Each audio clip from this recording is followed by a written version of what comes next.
Somebody said earlier tonight, we don't have anything to be ashamed of. Somebody told a lie one day. They couched it in language. They made everything black, ugly, and evil. Look in your dictionary and see the synonyms of the word black. It's always something degrading and low and sinister. Look at the word white. It's always something pure.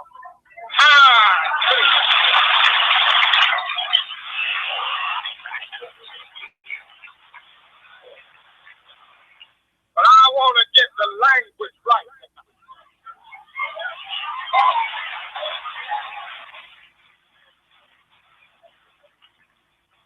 I want to get the language so right that everybody here will proud. Yes, I'm black. I'm proud of it all. Yes. What? Come on.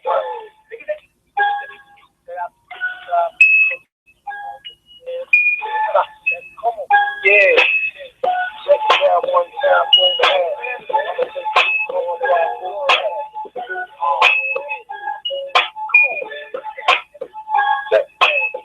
Here's the thing about the funny name Renee. Here's the thing about the funny name Renee.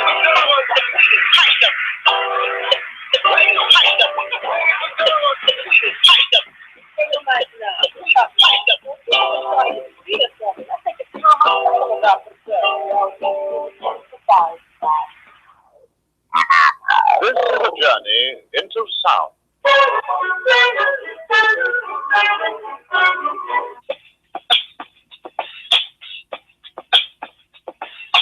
This is a journey into sound. A journey which along the way will bring to you new color, new dimension, new value.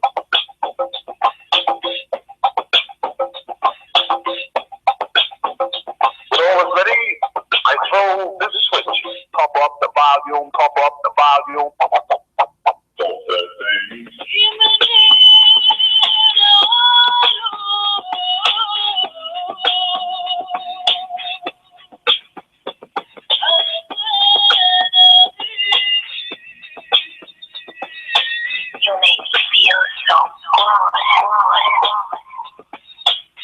We interrupt this broadcast for you with special news bulletin from our on-the-spot passport. Oh my God! The news just changed. Good evening, America. This is your president. Please listen carefully to the announcement I'm about to make. After careful consideration and research, Vice President Duke, Congress, and myself have concluded that black people have not advanced technologically. Their educational testing scores are on a rapid decline. The vast majority of them are on welfare and producing babies at a faster rate than they can support them, and we will not carry them anymore. We are left with no other choice but to put slavery back into effect. All blacks will report to the designated camps in their area to receive further orders. The only blacks excused will be those serving in the United States military and the police. Any blacks who do not cooperate will be terminated immediately. I repeat, slavery. Hey, world, the world is yours. Hey, world. The world is yours. Young world, the world is yours. Hey, young world, the world is yours. Hey, world, the world is yours. Young world, the world is yours. Young people are so special. It's so good, but God bless you. Death too. Inevitable thoughts that depress you. Like diseases, they conjure up inside a test tube to stress you. Bureaucratic genocide, but maybe I'm a recluse. It's just my observation as a whole. Human extermination, population control. Assuming my generation is young and out of control. But y'all don't understand that y'all out of touch in your own. I promise to stay forth. Try to stay on course and right wrongs of my father with my baby boy. Life is all the problems don't go away when ignored. Life is long, it's important that it's played the sport. Every skyscraper usually started off with a thought. And Ricky Wallace told me, yo, the world could be yours. But hey, young world. Yeah, hey, young world. Yeah, the world is yours. Hey, young world. The world is yours. Hey, young world. The world is yours. Young world, young world. The world is yours. Hey, young world. The world is yours. Hey, young world. The world is yours. Young world, young world. The world is yours. That's it. Locked down doing 10 on a set bid. But you home, so you know you blessed, kid. But trust me, I know some people who are not as lucky.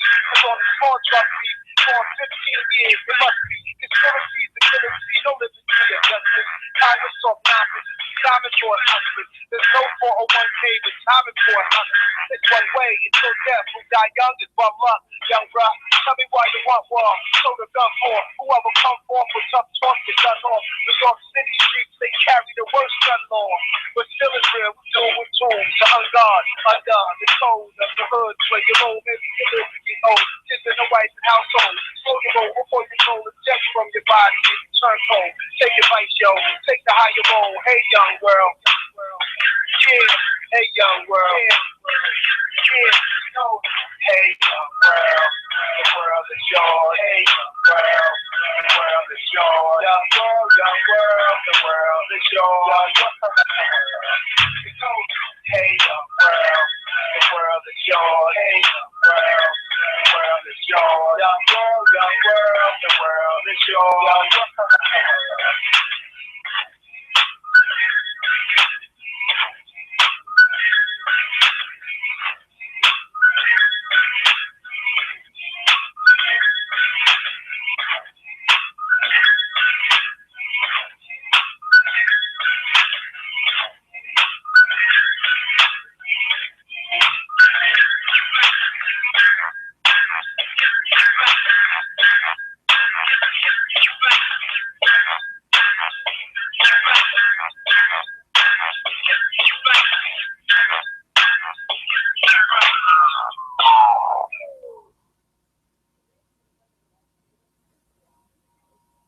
Over the past couple of weeks, several Black and Hispanic girls have gone missing in the nation's capital.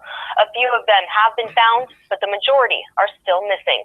This news has garnered little attention, so we've made it here our top story tonight. Some say the news coverage would be different if the girls were white. At this time, lawmakers are now calling on the FBI to help find them. Here's RT correspondent Ashley Banks with more on the developing story. In a matter of 2 weeks, close to 20 Black and Latino girls went missing here in the District of Columbia. Now, it gained little to no attention from the media. Some of the girls have returned home, however, the majority are still missing. According to an academic study, it showed that 20% of all cases of missing Black girls are actually reported in the news. The D.C. Police Commander, Chanel Dickerson, has said most teens who go missing are leaving home voluntarily. According to her, the teens return home on their own or are located shortly after. According to the Metropolitan Police Department, missing persons cases have been declining in D.C. There were 708 missing persons cases at the start of the year, and 674 of those have been resolved.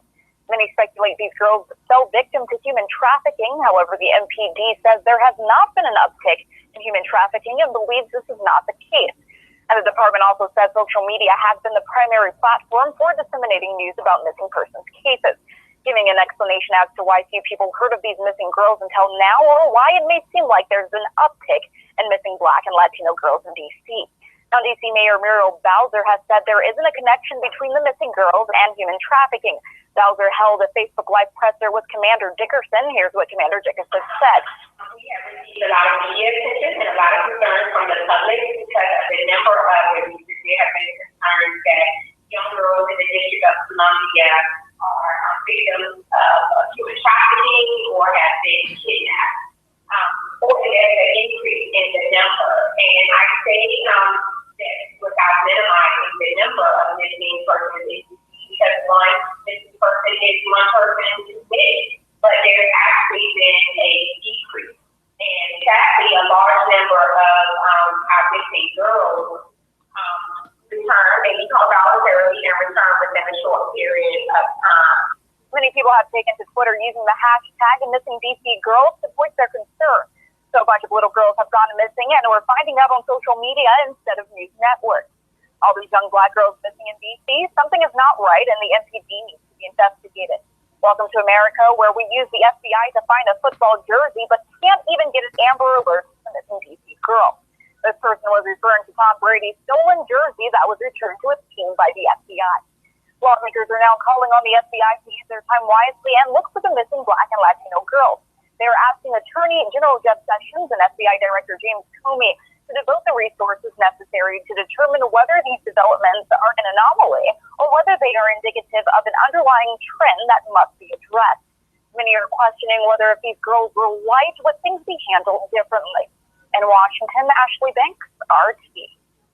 And joining us now, Sharice Crawford, the Advisory Neighborhood Commissioner in Ward 8 for Southeast Washington, D.C. Sharice, thank you so much for being here. And I'm wanting to know, in your community, what's been the reaction to this news coming out in the past couple of weeks? Thank you so much for having me on, and thank you for talking about this very important subject. The reaction has been that of outrage. We held a press conference this past Wednesday evening, and it was a large turnout. The challenge has been that we have not had a conversation of this magnitude on that platform, if I can recall, in a very long time. And so we're looking for resolutions. We introduced resolutions from my office to the mayor's office to city council.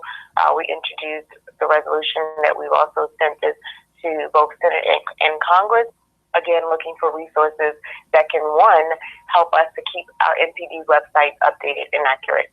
The question that you asked me at the beginning of the segment is the question that everybody's been asking.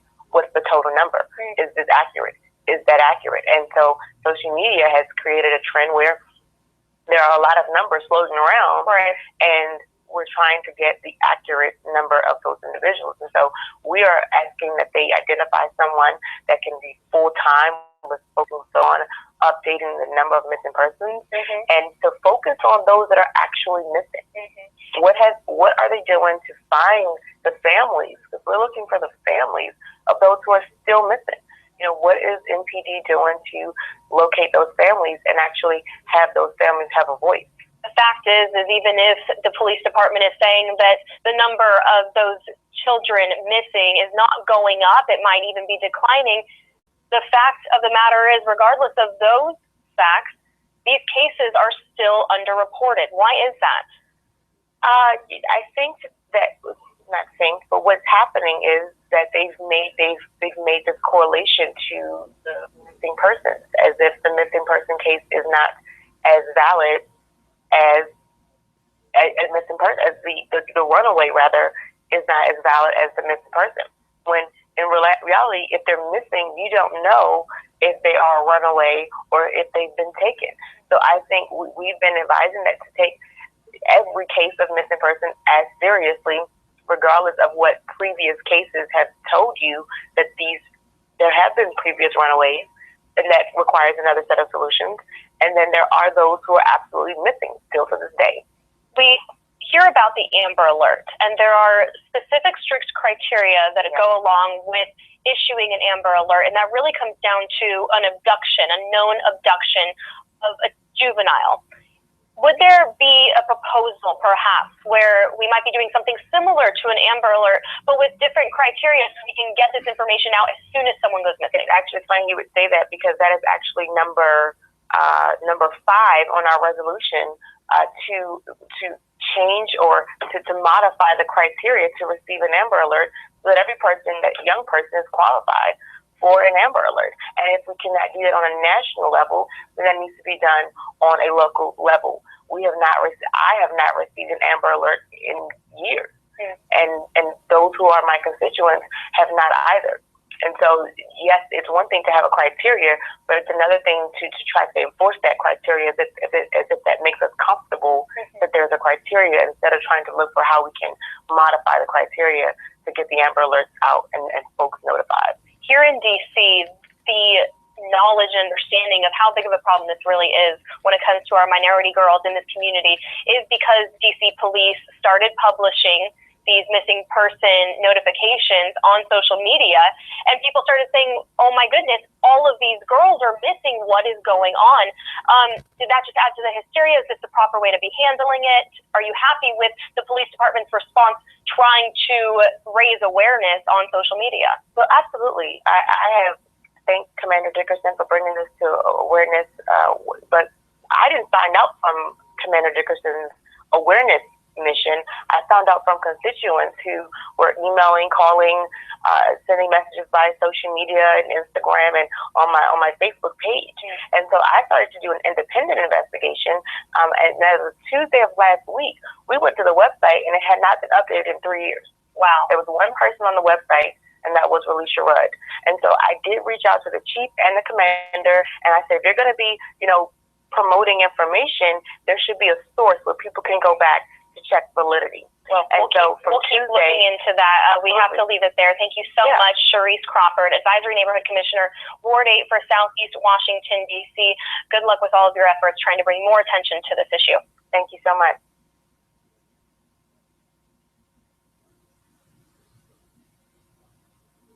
So I was reading something the other day, and it was talking about precious elements and the value of them. So as we know, gold has a lot of value, diamonds, silver, things like that. But what I did not know is that actually the highest commodity is melanin. Yes, this stuff right here, melanin. So then I started thinking, okay, so I don't know if you know this, so this is for informational purposes only. And you can do some research if you don't believe me, because never trust anybody. Always do your own research. So melanin goes for about $323 per gram, right? I'm going to break it down for you. $300 and some odd dollars per gram.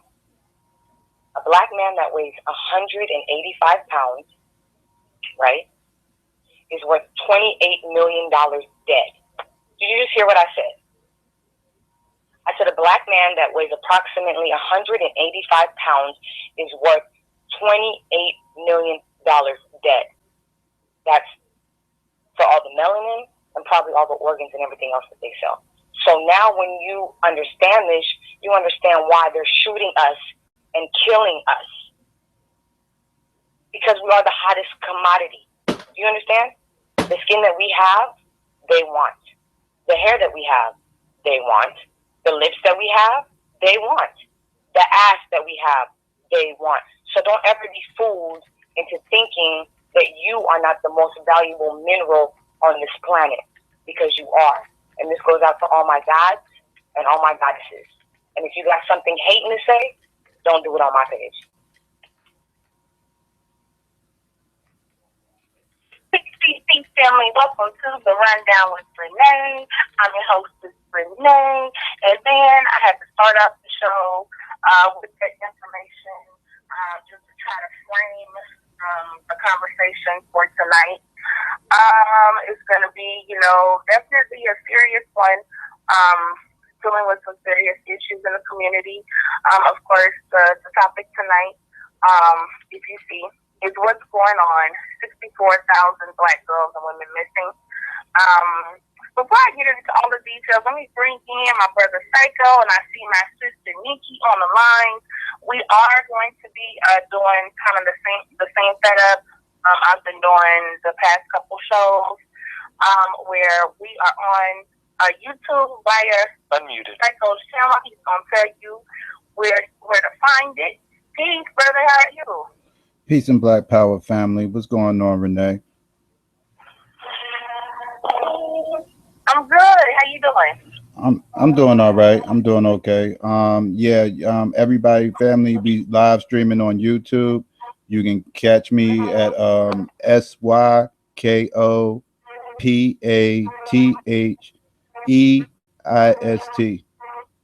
Psykopathiest.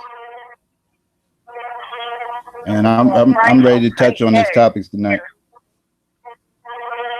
Oh man, this is it's a little bit of background. Is it? I got you in. Oh, okay. I don't hear you anymore. But yeah, this is definitely gonna be a heavy one. Sister Nikki, what's up, sis? How you doing? Hey, Sister Renee. Everything is everything. I'm ready to figure out what's going on with these 64,000 women that have.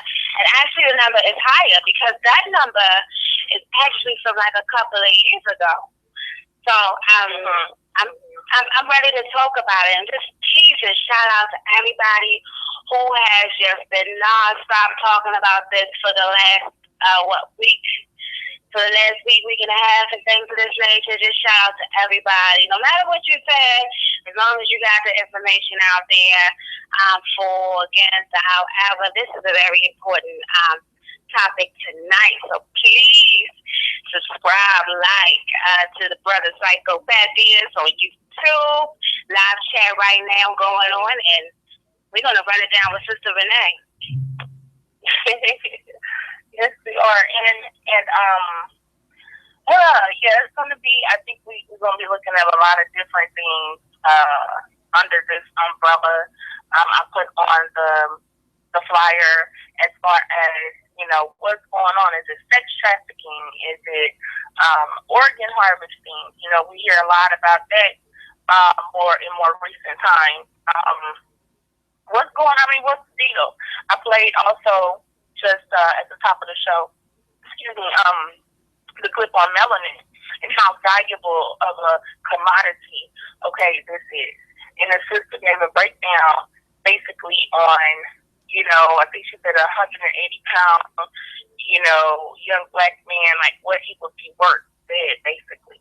And I used to kind of be like, when I kind of came into more of this conscious community type thing and, listening to some people, just studying some information, I'm like, I used to think that some people were really putting on, like, they were saying things and kind of like making it bigger than what it is. I used to think that, and people would say, oh, well, our melanin is so valuable, and people would say, oh, we're supreme and this, that, and the other.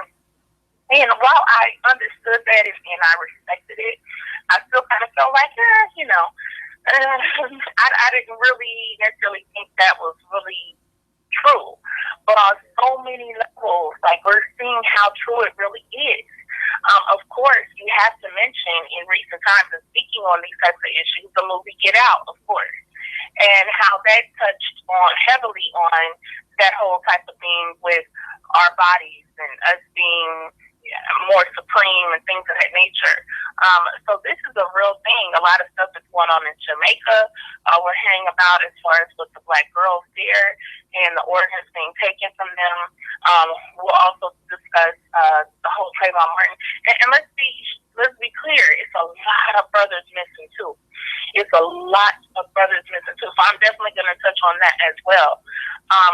But just briefly with the Trayvon Martin thing, as far as the organ harvesting, and I've mentioned this before, but many people feel as though Dick Cheney, who was the vice president at that time, that he got, was he the vice president at that time? Or this was after that, yeah, but that he got that part. And, he has whatever heart issues and all this other kind of stuff. So, a lot of people say that. So, and we know about the other young brother who was found, with his body stuffed with newspaper, and his organs taken out. They found him at school, I think, wrapped in a gym mat. So, it's something going on there. It's something very, very, very, very heavily going on. Because as the saying goes, where there's smoke, there's fire. Okay? So all of this stuff about these organs and all that, that's not coming from thin air. It's coming from somewhere. Now, in terms of, more recently, it's been a lot of stories about what's going on in D.C. and that there are, I just play the clip, it's kind of even up in the air, okay? And they're not really giving very clear boundaries and numbers on just how many young black girls are missing, okay?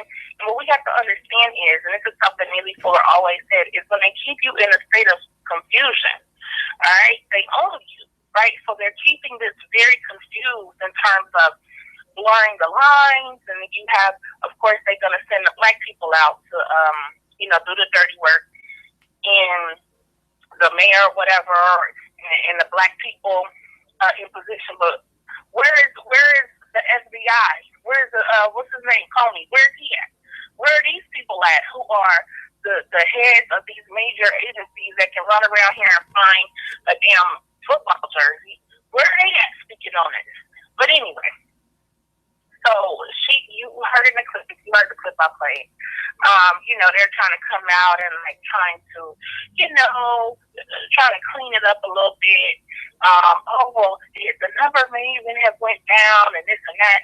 And again, those things are done to confuse you. Those things are done to give you a false sense of security. Oh, well, actually, it's not as bad as we thought. It's actually getting better. Look, y'all, if you sit up and trust these folks, something is wrong with you at this point. We know that these Mube Negroes, we know that these municipalities, they have hidden all types of dirt, okay, about what they have done to our people via the police and other means.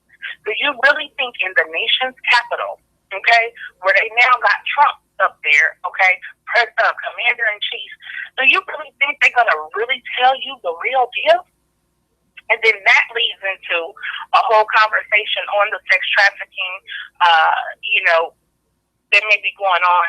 And they have basically they reframed it, more. You used to hear the term more often, prostitute, or prostitution. And so they kind of switch that up and you more so hear sex trafficking. But I think that's as relates to somebody. I'll have to get the exact definition, but I think that relates to maybe being moved around in terms of having a pimp or what have you. I'm gonna look it up, but so I can get you the exact definition. But you hear that term being used more often, and I really think that was a further way to criminalize what they perceived as a lot of black men being pimps back in the day, maybe pimping white girls. But that's a whole nother conversation.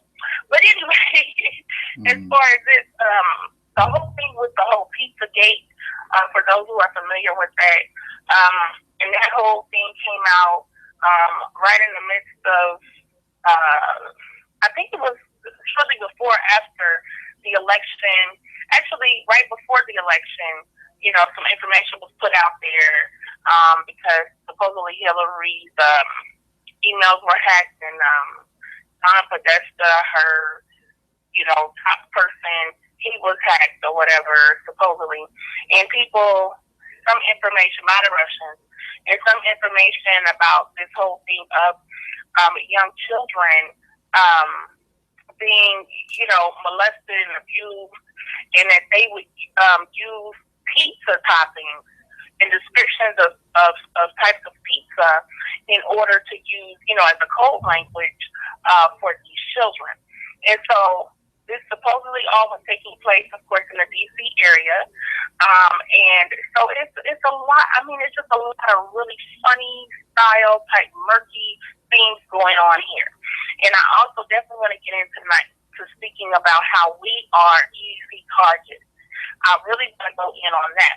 But before I go any deeper on that, I just want to get, y'all can give me your feedback, what you feel about this issue, anything you want to see on it.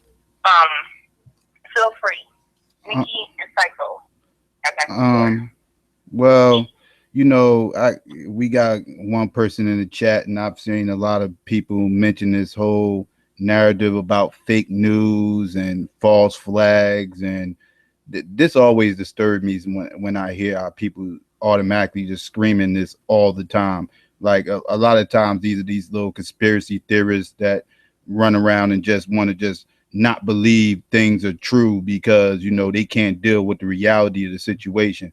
Now, I do understand that the original story, at least to my understanding, the original story of the 14 missing girls happening within 24 hours, that part was incorrect.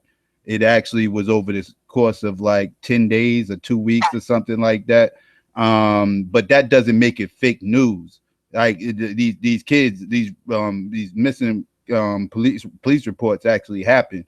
What happened was, from my knowledge, was that the police decided to use social media to help with their search for these missing kids.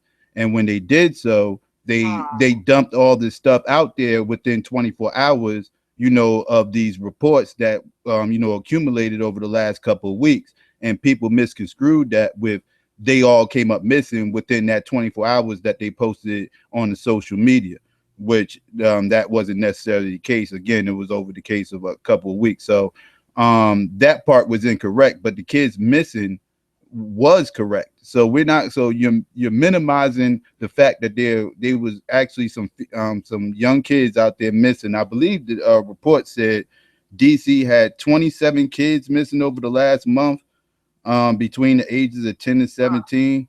They said most of them was found though. Let me put that out there. They did say most of them was found. But still, this is an epidemic that's been going on in our communities for a while. Like, you know, with the whole organ, people stealing our organs and everything else and selling them on the black market. This is why I never signed off on the whole, like, you know, whenever you go to get your license, I know I had to just go renew my license not too long ago, and they always ask you, would you like to be an organ donor, and then everything else, you know, just in case something happens to you. I always say no. Nope. Nope, I don't trust it. I got a feeling the second I sign off to that, they're going to do something to me, or something's going to happen, and they're going to you're going to try to use me to get to my organs. I don't know. I'm paranoid like that. I don't trust that. I don't trust it. I don't think we should sign off to it. Not because once you do that, you're leaving yourself open to things happening. So, but yeah, we always been vulnerable to that. And because, you know, a lot of times, you know, like this black kids missing, who cares? So, you know, they don't report it, then nobody cares, whatever the case may be. So yeah, we got to be careful talking this false flag and fake news, everything, and this, that, and the third. Like, this is getting stupid it's getting to the point where it's really dumb. Like everything can't be fake news and false flags. If that's the case, what are we believing? You know, but these are, never mind, I'm not even gonna get into it. I'm about to go off in a whole different tangent. Let me leave that alone. I'm gonna let Nikki go ahead and go.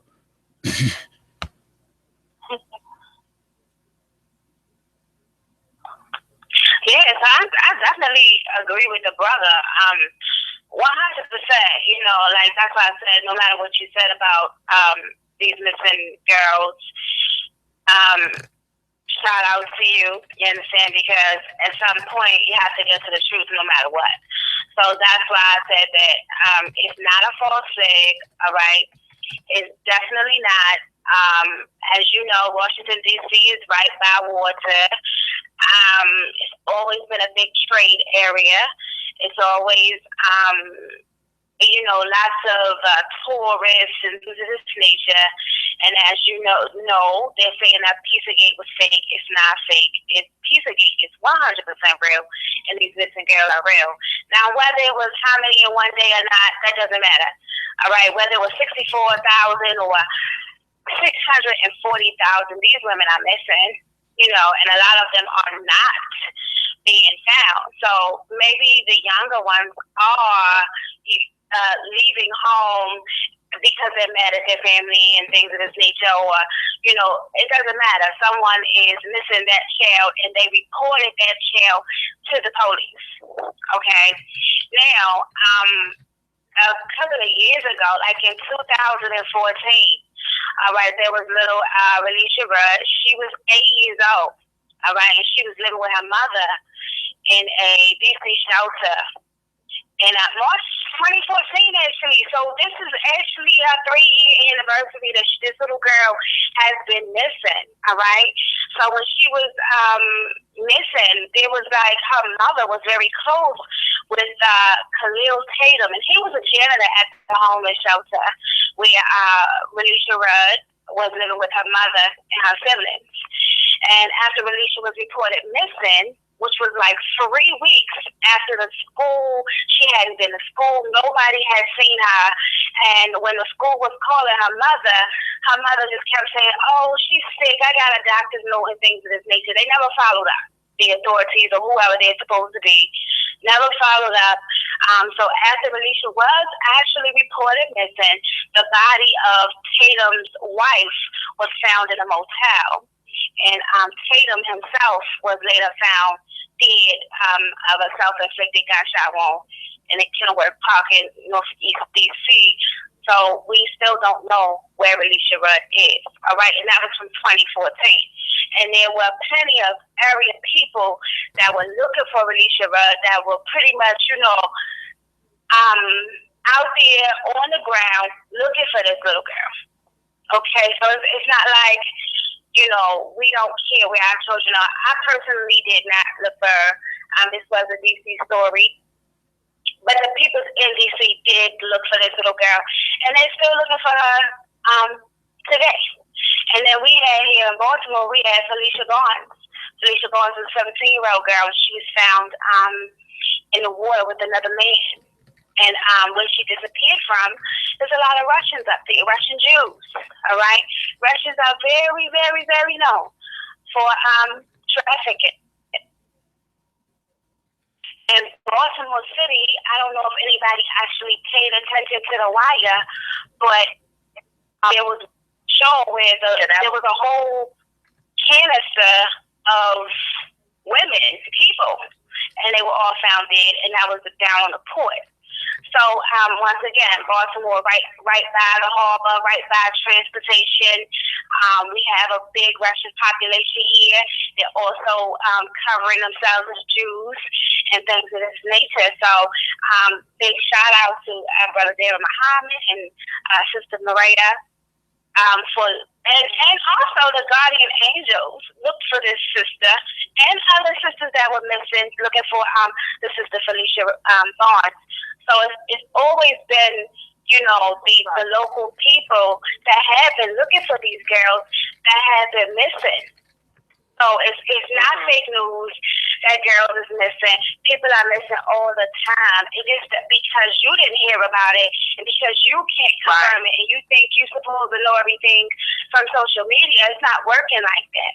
You understand? So just want to let everybody know it's not fake. It is real.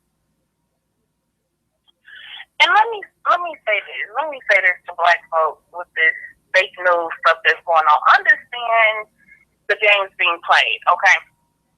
Now, fake news was created strategically, okay?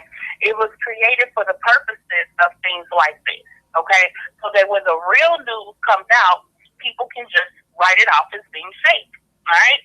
So when you hear Donald Trump running around here, it's fake news, everything that's against him, it's fake news, it's fake news.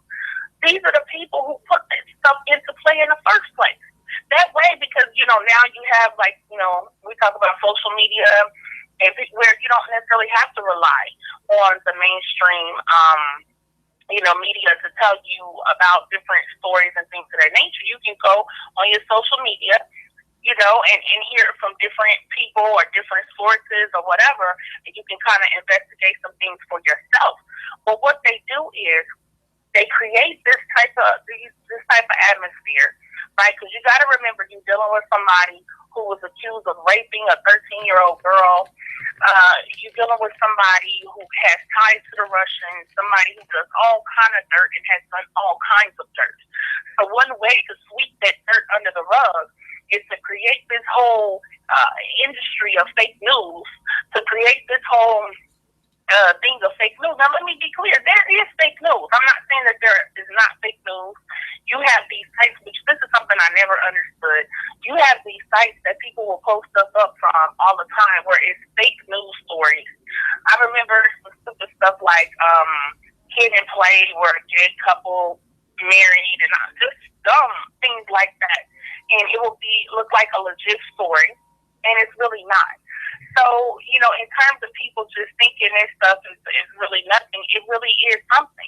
That's so that when it is the real news, you don't think it's fake.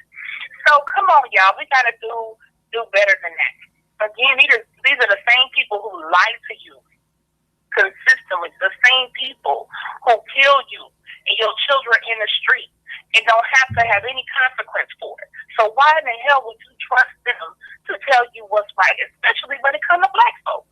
Especially when it comes to poor Black people and people who are not in a position of power or have whatever type of money or influence, okay? Just your average, everyday Black person, they don't give a damn.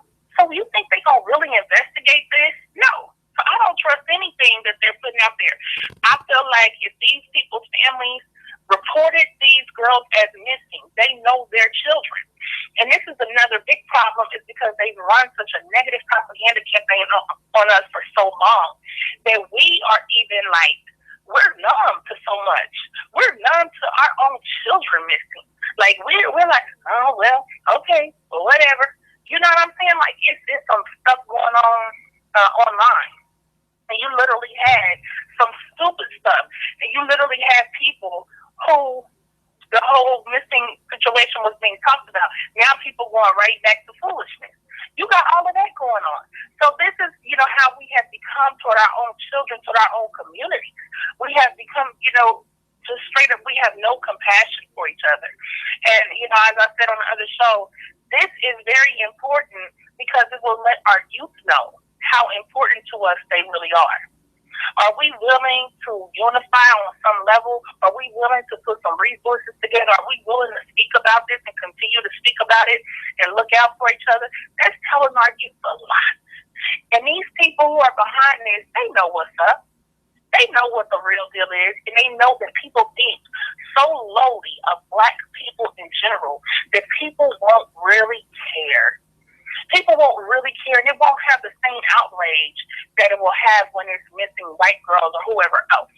Because one of the things that was said about these girls missing is they came out from the law enforcement talking about their runaways, right? They're runaways. Listen, these are minors, these are youth, and whatever the case, whether you feel like they're runaways or not, why are you not putting forth the same time, attention, and resources into finding these Black girls that you will find for any little white girl who goes missing? You can't get away from having an Amber Alert. And from what that one sister was saying, they're trying to get it. They're saying that the Amber Alert is just for somebody who's like been abducted. I don't know about that because I feel like I've seen plenty of them, of white children who they walked away or they don't know what happened and all this and that. But when it comes to Black girls, oh, it's just if we know they've been abducted. Not about if they're missing. So, you know, we have to be careful, and that whole fake news and all of that stuff is a mess. Let me remind people, too, of the whole situation that happened in Atlanta from 1979 to 1981. You had the Atlanta child murders where you had, I think it was close to 30, mostly Black boys who were found murdered. And then they, you know, this whole situation, they claim it's this black guy that did it. And it's a whole some other stuff related to that, like he was connected to the FBI, and it's a lot. But you know, with that whole situation, this was able to happen over 2 years. And, you know, I bet you anything, but I wasn't alive then, I don't know, but just from researching it. But I bet you anything, a lot of people were saying the same thing. And in fact, there's a documentary on it I watched, and during that time, people were saying, oh, well, the little boys, they didn't want to come home. Oh, they wanted to go do this. People thought they wanted to go do that. No. And listen, in our community, we don't run away. Not like that. Let's keep it funky. Like, how many people you know really running away? Running away, like going to your cousin's house, going to your friend's house, trying to go stay with your little boyfriend, but not running away in a sense of you gone, don't nobody know where you at. Nah. You talking about in this time of social media, and these girls ain't been on Instagram or Snapchat or nothing? Really? So, y'all, we have to really take this stuff really, really seriously. I want to read, I want to get into the overall 64,000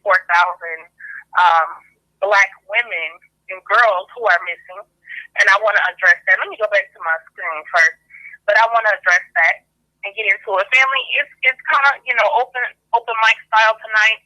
So if you want to voice your opinion on this issue, feel free to press 1.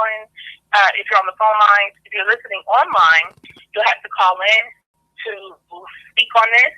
The calling number is 319-527-6058, 319-527-6058, and press 1. Okay, yeah. And as mentioned earlier, we are also broadcasting on YouTube via SYKOPATHeist page. I'm gonna spell it for you. No, you go ahead, Psycho. You spell you spell it for everybody. Yeah, it's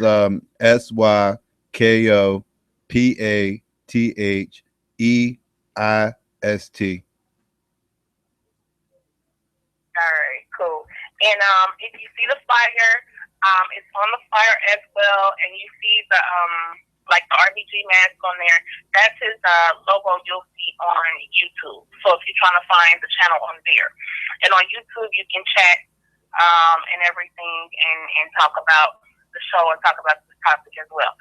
So okay, now let's get into the 64,000 Black women and girls that are missing. Okay, and like I said, we're gonna hit on some different parts of this tonight, because I want to get into the organ harvesting conversation.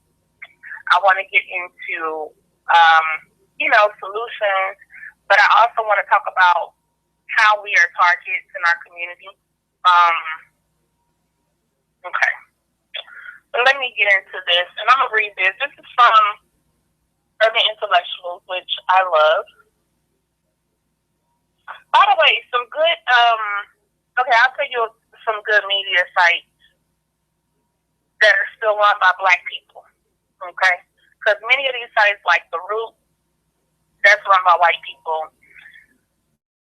Essence, so many, are co-opted. So, but great media sites you can go to that are still Black owned and operated are, of course, Atlanta Black Star, I always talk about that on the show, Urban Intellectuals, and this brother, good brother, I've had him on the show before, Chris from All Black Media. They have amazing stories on there. He does an amazing job. Please check him out. If you haven't heard that show, it's in the archive, blogtalkradio.com/The Rundown with Renee. And it was a media show we did. This show was really dope. But the brother was on there. He's a really good brother. Like I said, great stories, great information, a lot of things you don't hear elsewhere. And his brother, he just went for it. So we got to support our own. Okay, let me read this really quick, and then we'll continue on. All right. Trying to make sure the whole story comes up. Okay, well this is just a little short piece. It looks like. Okay, it has the video on here. Let me see. Y'all give me a second. And see, I was really trying to find some clips I could play on this, but it was, a lot of people, rightfully so, ranting, but it wasn't necessarily a lot of concrete information, and I like to give the information to people. Okay, let's see here.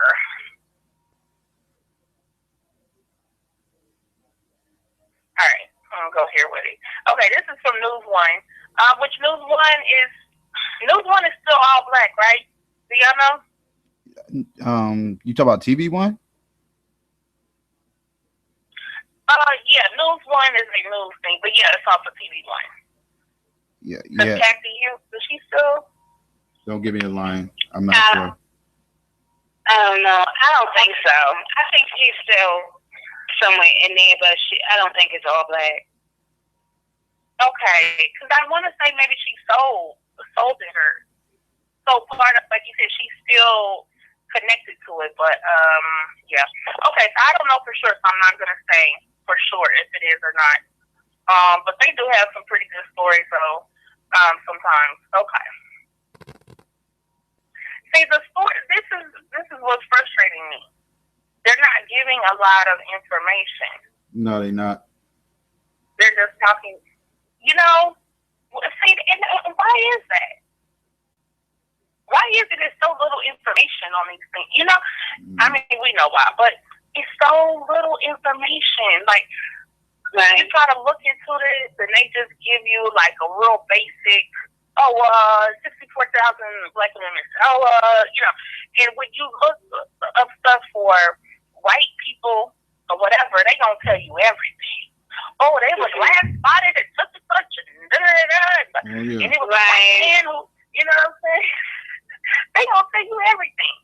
But for us, we're just supposed to say, oh, well, it's all these black women missing, but we need all of the information. We need all of the names. We need all of the, and I know that's a lot, but I'm just saying we need to have more. Yeah. And this is why black media is so important, you know? I agree. It is. And there was, before you get into that, Sister Renee, let me just say this really quick. In 2014, when I was running the sheriff campaign, there was a woman from New York, and her sister had came here in Baltimore in 1993. So, as you may or may not know, 1993 was really booming with that New York, Philadelphia, transient type of interaction. Let's just say that. So they was gone till November. They would come here to Baltimore. They would come to Virginia and places like that. And so this woman contacted us, and she had been looking for her sister since 1993. And so she said she kept calling, looking for her sister. And so she said the reason why she was looking for her sister now, at that time of 2014, was because her daughter had just had a baby, and then they was in a car accident, right? So she was like, oh my gosh, she really, was thinking about finding her sister. So it took me about an hour after she had lived for the girl for like 20-some years. Come to find out, she was actually in the morgue, and they had put her under Jane Doe. So, and I'm thinking to myself, well, how did they put her under Jane Doe? And she had like a criminal record and things of this nature. So how come they didn't know who she was? You see what I'm saying? So it's another side to the morgue that some people may not know about. So if you are looking for somebody, ask them, for the Jane Doe list. So that's the personal experience I had with a girl who was actually missing. So it's not fake news, trust me. It's not. These girls are actually missing. And as far as the trafficking portion to it, she was into something similar. You understand, even back in the 90s. You understand, there was a big trade going on in the 90s. If anybody remembers what the 90s was like. I don't really remember too much because I was really young, but I do know that there was a lot of activity going on. But it's important. It's very important. And I'm just glad that we are talking about it right now. Because that was one of the scariest experiences in my whole entire life. So this is very important. Yes, definitely. Wow. This stuff is just so deep. Okay, so I'm going to read this information to y'all, and then we're going to get into the organ harvesting conversation as it relates to this. All right. Oh, yeah, and this is a topic I want to do probably very soon, but this just popped up, and I was looking at something on this the other day. But did y'all hear about the whole thing with Dave Chappelle, and they talking about he's transphobic? It's supposed to be some big old backlash because he had some new comedy that came out on Netflix. And so now, they after him. And so I want to do a show on that, this whole transphobia and all this homophobia. But yeah, anyway. What'd you say? No, I was just agreeing with you. Like, I know exactly what you're talking about. This little fake outrage, everything's homophobic and everything else. Yeah, yes, I totally agree. You should do a show on that. Yeah, I'm gonna have to do one. Actually, I might do that Thursday because I want to go in on that because this is just crazy. But okay, let's get back into topic. Okay, now I'm gonna read a little bit of this to give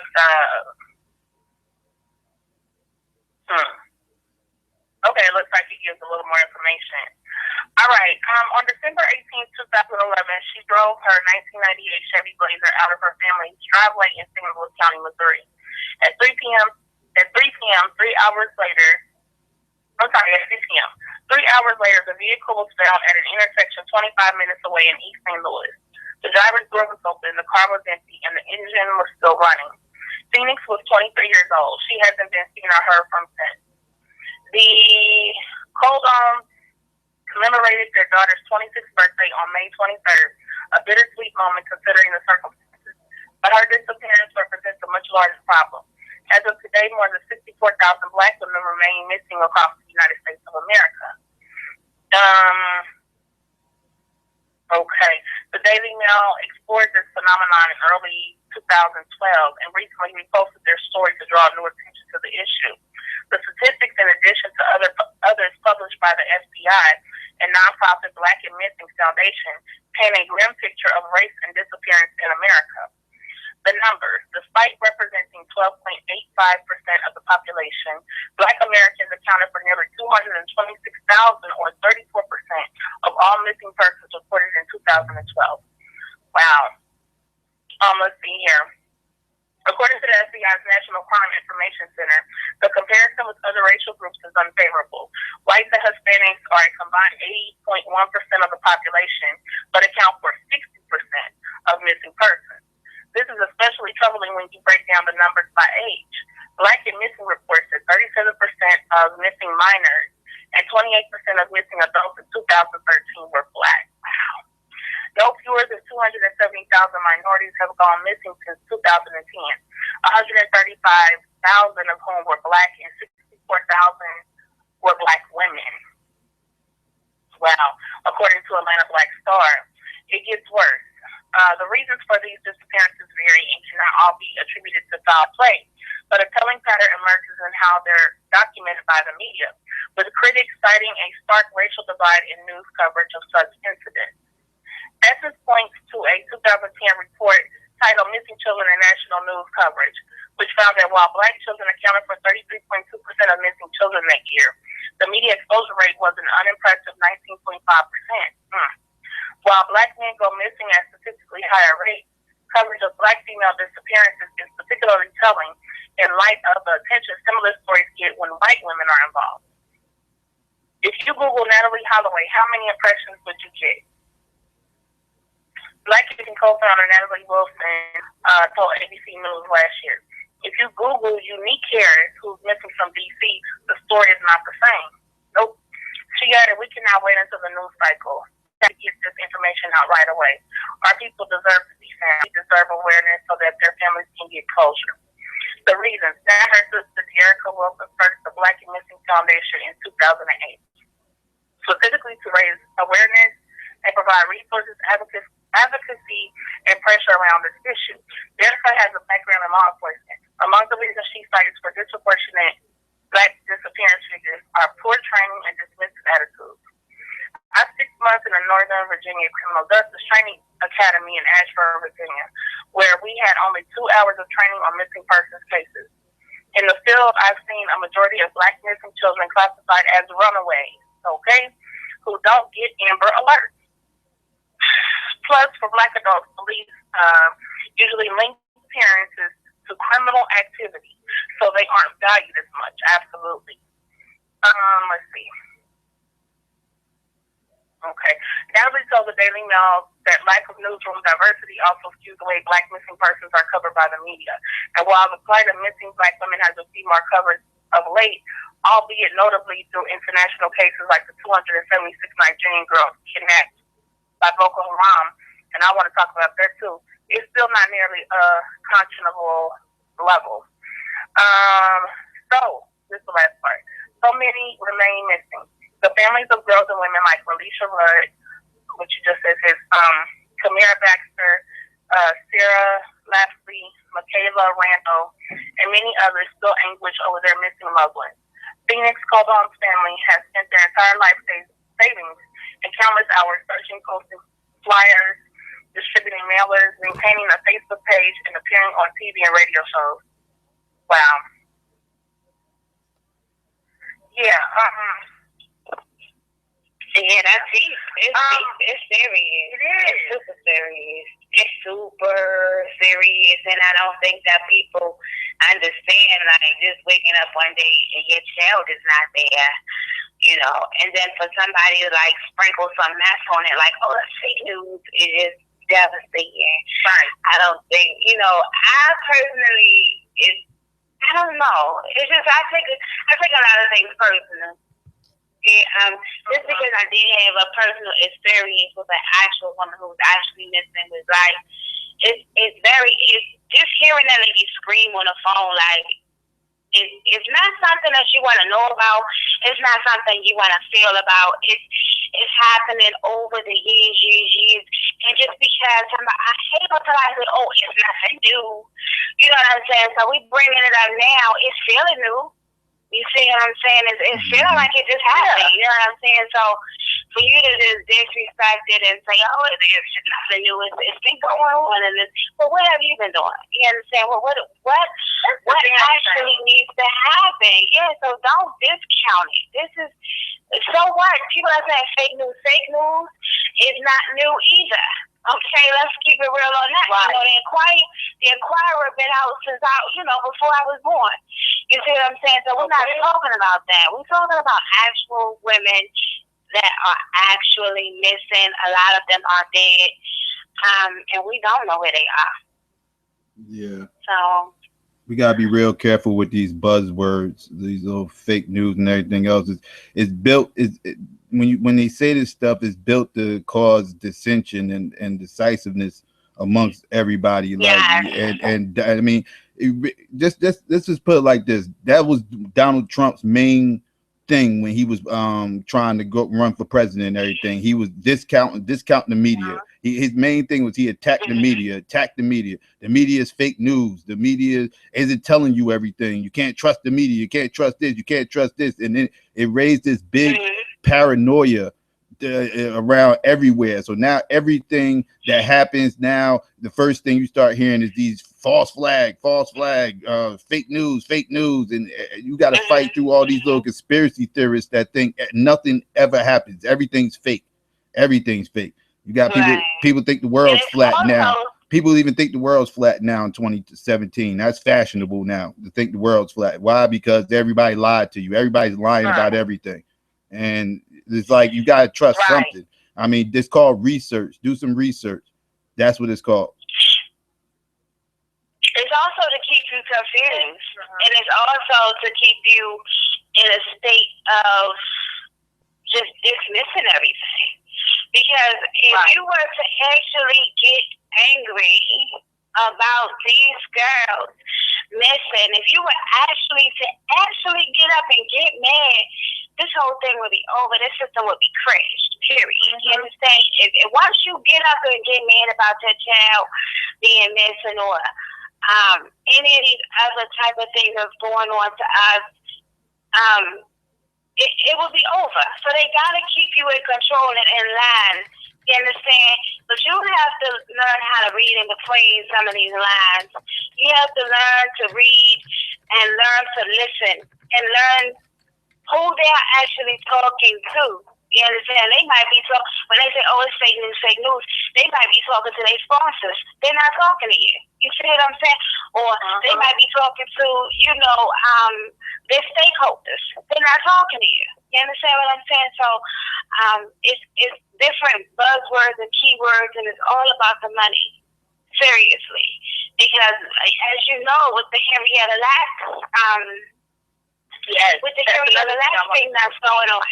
Right. So, I mean, they totally disrespected Henrietta Lacks, and that's what they're looking for. They're looking for the next Henrietta Lacks. So that's what I called it, looking for Henrietta Lacks, because that's what they're doing. They know what type of powerful people that we really are. That's why you need to know who you are. And knowing who you are is a little bit more than just, know thyself. It's not that cliche. It's a whole lot more deeper than, you know what I'm saying, than what's being put out here.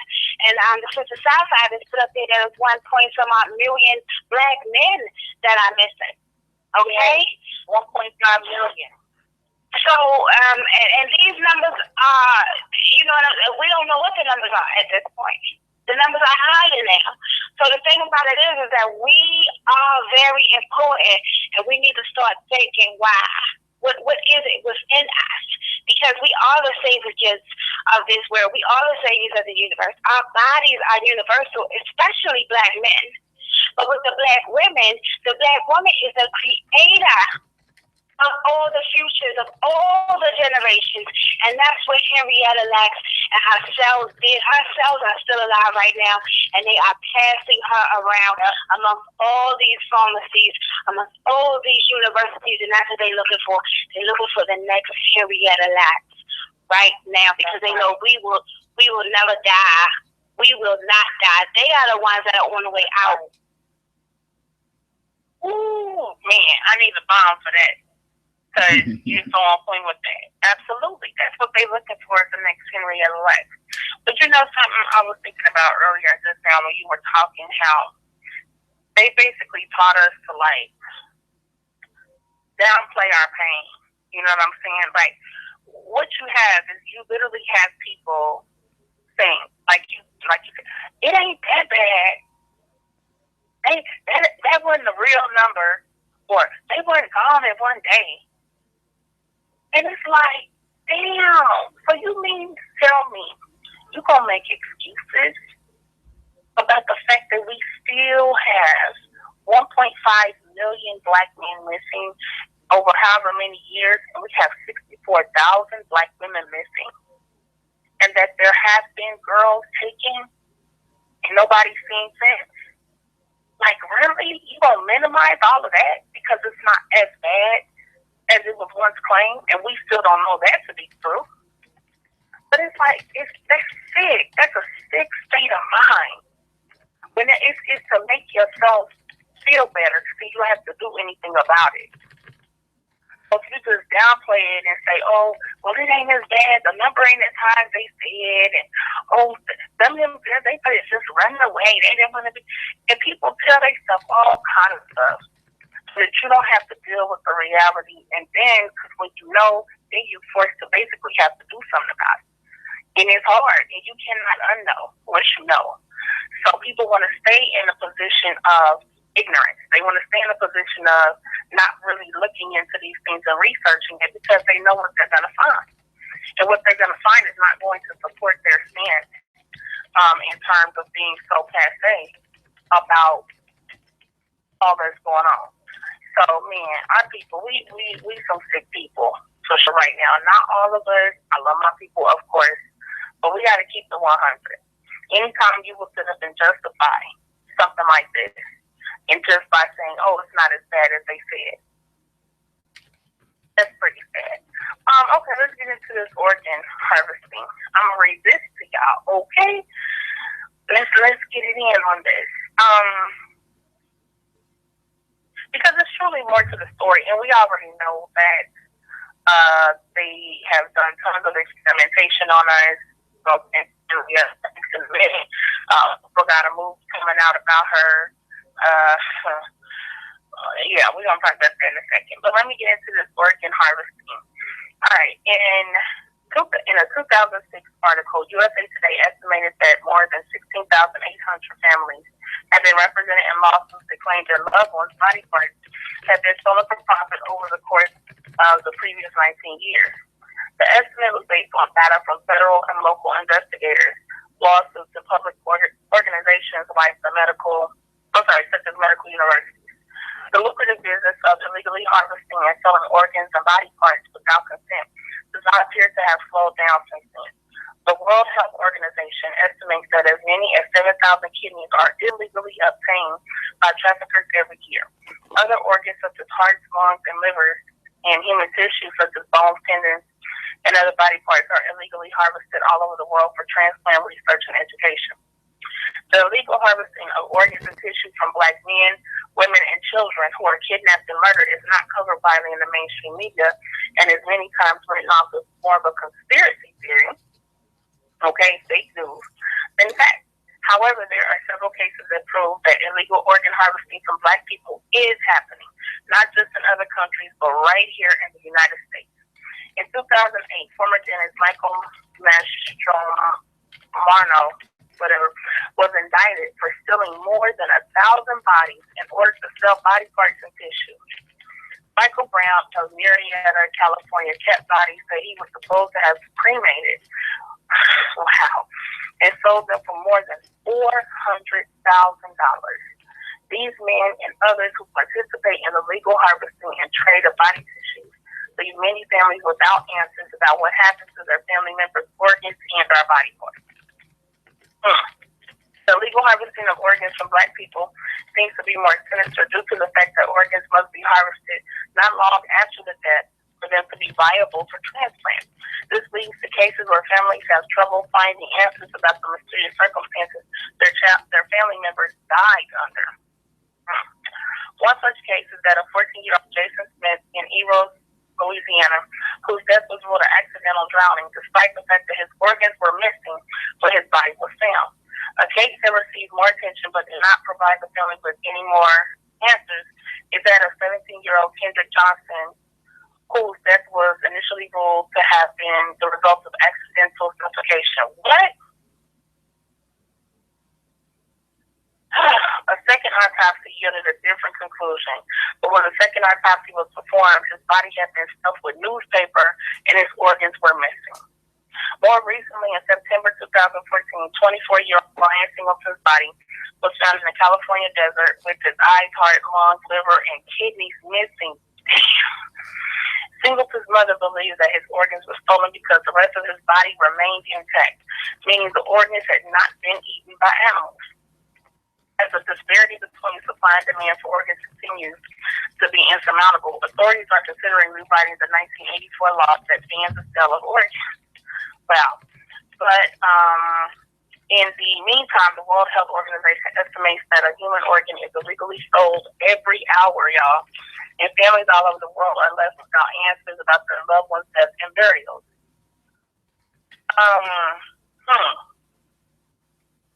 All right, that's the end of that story. What y'all think about that? Wow. Okay, well, I'll go ahead. Okay.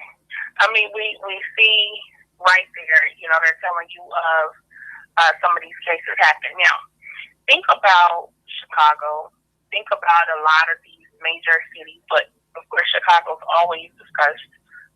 And think about how many, when they say 20 people got killed over the weekend, or however many got killed whenever.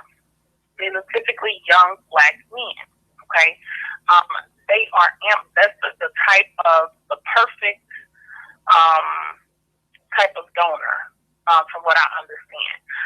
One of the best to have is a Black male around, probably from 17 to probably 25, okay?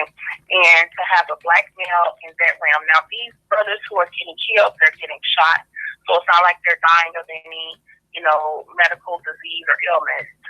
They're dying from their wounds.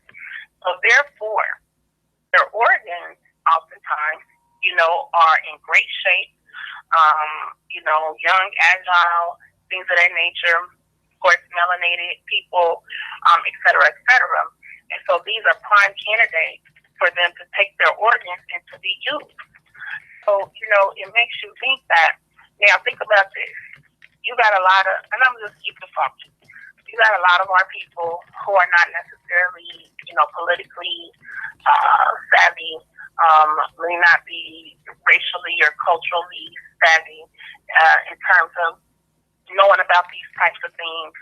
You will have people in a state of grief after losing their child or their nephew, et cetera, and may not be aware on, okay, I want to know that my loved one's organs are still in their body. I want to know that everything is legit, okay? Because think about it, as soon as these boys die, and they go and take out these organs and maybe sew them back up, they'll have clothing or whatever they put over top of them or whatever. Nobody's going to try to find out, what's going on with that. People are in grief. People don't really know about this, that it's really going down like that. So we got to understand they're definitely taking advantage. And this goes to the whole idea that we are very easy targets for these people. We're easy targets because, again, they run such a negative propaganda campaign on us that anything we go through, many people feel like it's warranted. You know what I'm saying? People are not going to, people really are not going to think twice about it. You know, just like when you have, you know, these things happen, you have unarmed black men, women, and children who are being killed. What do they always do? They always try to make them look bad and go to their criminal history if they have one, right? So we understand that, you know, it's going to be us who are the easiest to get. You come in the hood, and that's the thing too. We got to really tighten down our community because we are such a giving, friendly, open people, really to everybody but each other. So you can have, as much as white people talk about how black folks rob them and do this and that, man, get out of here. For the most part, white people can come into black neighborhoods or communities, and they're not really going to be touched. They're not, you know, nobody's going to really address them like that. This is something I talked about before, but this is why you were able to have Jeffrey Dahmer come and move into a predominantly black, you know, lower class, if you want to say that, community, and nobody questioned it, right? So he was able to get right in the midst of his prey. He was able to be right there in the same community that he wanted to mend from so that he can do what he wanted to do. So you have people who do these types of things, and it makes it easy for them to get their prey. And because we're always trying to gain acceptance from these people, we're always trying to be compassionate and understanding toward these people. Nobody's going to call them out. Nobody's going to say, hey, what are you doing? Why are you living over here? Nobody's going to be keeping an eye on the white boy and seeing what the white boy's doing, who he got coming in and out, you know, what's something mysterious or something suspicious. People are not going to do that. They'll probably be like, oh, he a cool white boy. No, he just, you know, he like black people. Or no, he's poor. He's just living over here with us. You know, and we're just so quick and easy to write these people off. But we'll talk about other black people as them being suspicious. You know, so we gotta really take a look at that. And people have to tighten down with their children. Let's just, you know, call it what it is. Even in terms of aunts and uncles, grandparents, what have you, family, close family friends, we have to keep an eye on the children more. Because on any given day, you can see children who are on the metro or whatever public transportation you have in your city, and you see all of these black young people on there all the time. And this is a dangerous world. And they just traveling, they just going out doing their thing or whatever. And a lot of people ain't really looking out for them. So, you know, why can't somebody come and pick somebody up or put them in a car? You had a sister recently who was put in the trunk, and she was able to get out. She used her diabetic, something she had for her diabetes that had the light from it or something like that. And she was able to get out of the trunk, excuse me. And so you have this type of stuff going on. So don't think it couldn't happen to you or your family member or your child, because it definitely can. Y'all want to say anything on that?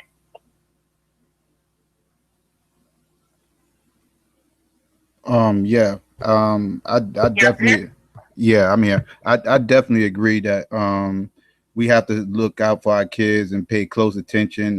Especially the whole neighborhoods need to look out after all our kids. Like they say, it takes a whole village to raise a child. I definitely agree with that. Like if you think about how we used to raise our families back in the day, you know, we used to be able to trust our neighbors to look after our kids when we wasn't around. You know, like I don't know how everybody else was raised. I know I couldn't do certain things around my people that knew my moms, because they would get back to my mom's and she was going to let me have it.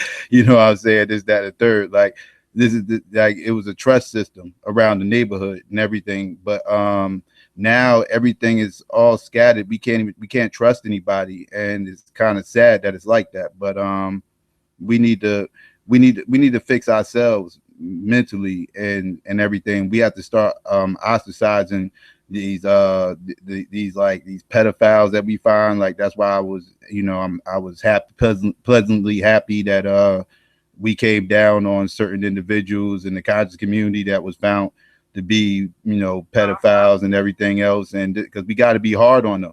Like we got to protect our kids. It's all about our youth. They are future. So we definitely have to look after them and look at not just our own, but everybody else's. If you see certain kids doing certain things, you should probably step up and try to guide them. Like I don't know if you saw the that went viral online where you had these kids fighting, and his one older brother came up there and started talking to him and building with him and telling them how they need to get their lives together and everything, because it's not a game out here.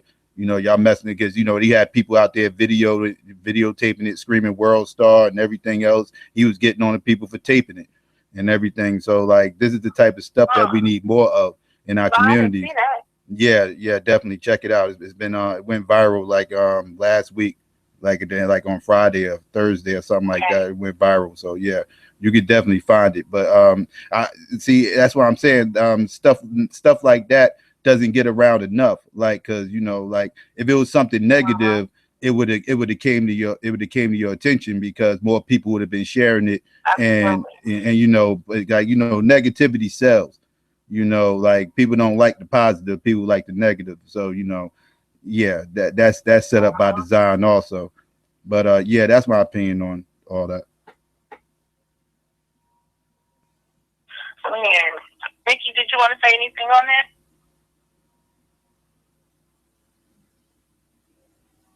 And then I'm gonna get these two callers.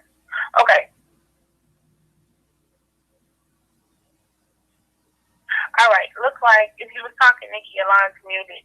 But let me bring in. I think this is Brother Prince 682, and then we got Brother E. Let me see what's going on. Peace, family. Black Power. Hey, absolutely. Black Power. What's going on, Prince? Nothing much. I'm just listening to y'all about this topic, about this kidnapping, this organ snatching. Something they've been doing for a long, long time. We know that this crap claim. They claim that we so inferior, but they so want to steal our organs because they know they the ones that are inferior. Okay. Like you say, when they start pointing the finger at you, they got three fingers pointing back at them. Got fingers pointing right back at them. So the main thing is anarchy in our communities, man, and this holistic out there where we patrol our community. Even up there in that DC, it's the cops are kidnapping these babies also. These cops are kidnapping these babies. So, it's all that, it's getting to the point where it's going to be all out war on the police, man. Because it's going to just be all out covert war on their ass, because it don't make no sense. Because it's all corrupt. But, but it makes sense, though. But see, when you don't know your history, man, it's gonna repeat itself. Say, hell, the original police was the slave patrol, was the slave snatchers. That was up there in that East Coast. You know what I'm saying? When black folks, when we was running away from the slave master in the South, you know what I'm saying? They send that telegraph up there to them boys up there in D.C. and up there in Philadelphia and Boston and New York, and bring them slaves right back down. That's why that movie Underground, that's why that TV series Underground is so good. It's the only one I advocate, because at least some Africans trying to get free and shit. So I'm on the, so the bottom line is that we have to just realize that, man, that we got to protect ourselves at all times, man. And we got to protect these babies. But, it's like, something like what Baba Amin said today on his Facebook Live. It's hard to protect. I didn't get to check that out yet. But I think it's hard. Yeah. He said, let's think about it. It's hard to protect. It's it's hard for a man to protect his babies if the man think he's a bitch or a hoe or a coward. How that gonna happen?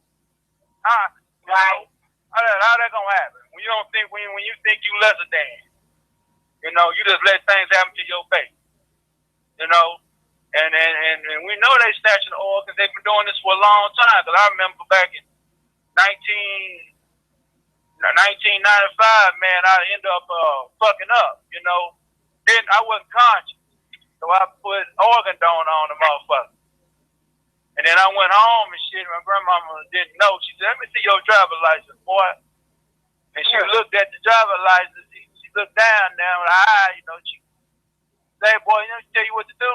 Why don't you take that damn license back up there?" I said, "No, don't worry about it. When you move, whenever you move, you gotta change your driver's license. You take your black ass up there, and you tell it, you get that organ donor shit off your shit. You get that shit out there." Exactly. Yeah. So you know, So what I ended up doing though, I didn't wait. I just went back up there. What I did, I threw that license away and went back up there the next day and said I lost my license. So when I refilled it out, I put no organ donation on that shit. So you don't give up your organs to these motherfuckers, because what happens is sometimes we'll go. What I wasn't thinking about giving it to no white boy. I was thinking about giving it to some nigga, giving it to some African. Right. When I thought about it, and that ain't gonna. But my grandmama, where she put it, she always put it where I make me think about it. You know, to think about it, boy. Who you think gonna get them organs? Oh shit, a white man gonna get them organs. Well, all right then. Shit, you better go get that motherfucker back. Get that shit off your license. So I don't never check that bullshit. That's one thing we can teach our babies. We don't check that shit, man. A lot of these motherfuckers get their organs snatched. And now some of these people are babies. I'm talking about grown folks getting their organs snatched, and they don't even know why they're getting their organs snatched. You got yourself as an organ donor, goddamn it, they gonna hurry up and snatch your shit. They ain't gonna even try to save your life. You know? So yeah, that's what we gotta really understand. It's a war out here, man. It's getting worse and worse. And we don't come together, man, and unite. And man, it's unite or die, man. It is unite or die. That's real. It's really dying. That's not rhetoric. That's real. No, that's real. We are. That's why people see me and talk about, well, you repping Black Power always. I say, yeah, you do your research. You start doing your research. So Google up Rex 84 and King Alpha plan. Start just really understanding what's going on, man. Understand what organ snatch is about. Understand, you know, listen to John Henry Clark when he says African has no friend. You understand that the African has no friend, that the black man and black woman has no friend outside of the race. And we barely even got friends inside the race. But we damn sure got enemies outside this motherfucker. Every race is trying to goddamn rape and kill and capitalize off us. But we get mad. But you got Negroes getting mad because somebody wants to build a school and want to educate your babies. But you talking about capitalism. Bitch, nigga, you gotta play the game. You gotta play the game that's hell. That don't mean you run the playbook they run though. That's what people don't understand. You own this damn land that's called the United States of America. You're gonna play the game called capitalism, but you don't have to use the Democratic or Republican or independent playbook. You can use the Universal Pan-African playbook. Fool ass nigga. That's all I got to pretty much say, man. You know. And I love my people, man. I say it with love. I don't say it with hate. Because there's some people out here that'll get it and they'll step on. And there's some folks that thinking that the white man, they damn friend. The white man stabbed him in the back, fucking over. Got me messed up. White man ain't finna get over on me, man. You know? So it is what it is. And I pass the mic over there to E. Let me say this real fast, Brother E, because I'm just seeing this just now. Another young black, I think this is he's a teenager, was shot in Ferguson. They didn't kill him, but he was shot in the same place as Mike Brown. Man, let me tell y'all something real quick too, before I forget. But April is their month to really, really, really turn up. Okay? Understand that in April, that's the white supremacists, basically their holy month. Okay? Now, this is where you have Hitler's birthday. A lot of very important dates to them happened in April. Okay? So typically, this is where you will see a higher number of sacrifices, so to speak. Them sacrificing black people. Taking more organs or whatever they're going to do. If you look back on a lot of things, the stories that have happened to black people, I mean, really heavy stuff at the hands of white supremacists. You can look, a lot of them happen in April. So it's a very important time for them. It's a time to really affirm their white supremacist views. It's a time to prove their allegiance to each other or to their whiteness. It's a time to honor Hitler to them. So it's very important that we keep our eyes open in April. I mean, of course, all the time. If you stay ready, what you got to get ready for. But in April, we still need to be even more vigilant, especially over these babies and our youth.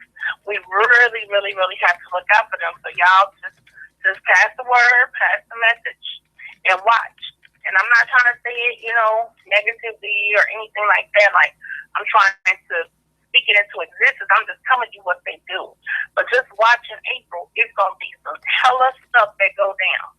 So they getting worse. They turning it up more and more and more and more. And we don't the picture, and I don't know what it will take. Brother E, you got the floor. Please, Brother E. Well, one thing is this, in regards to organ harvesting and put it on your license or whatever. It's like I look at this. If they want it, they will always get it. You know what I'm saying? And they have specific ways to get it, without black people's consent. Hope people are aware of this tonight.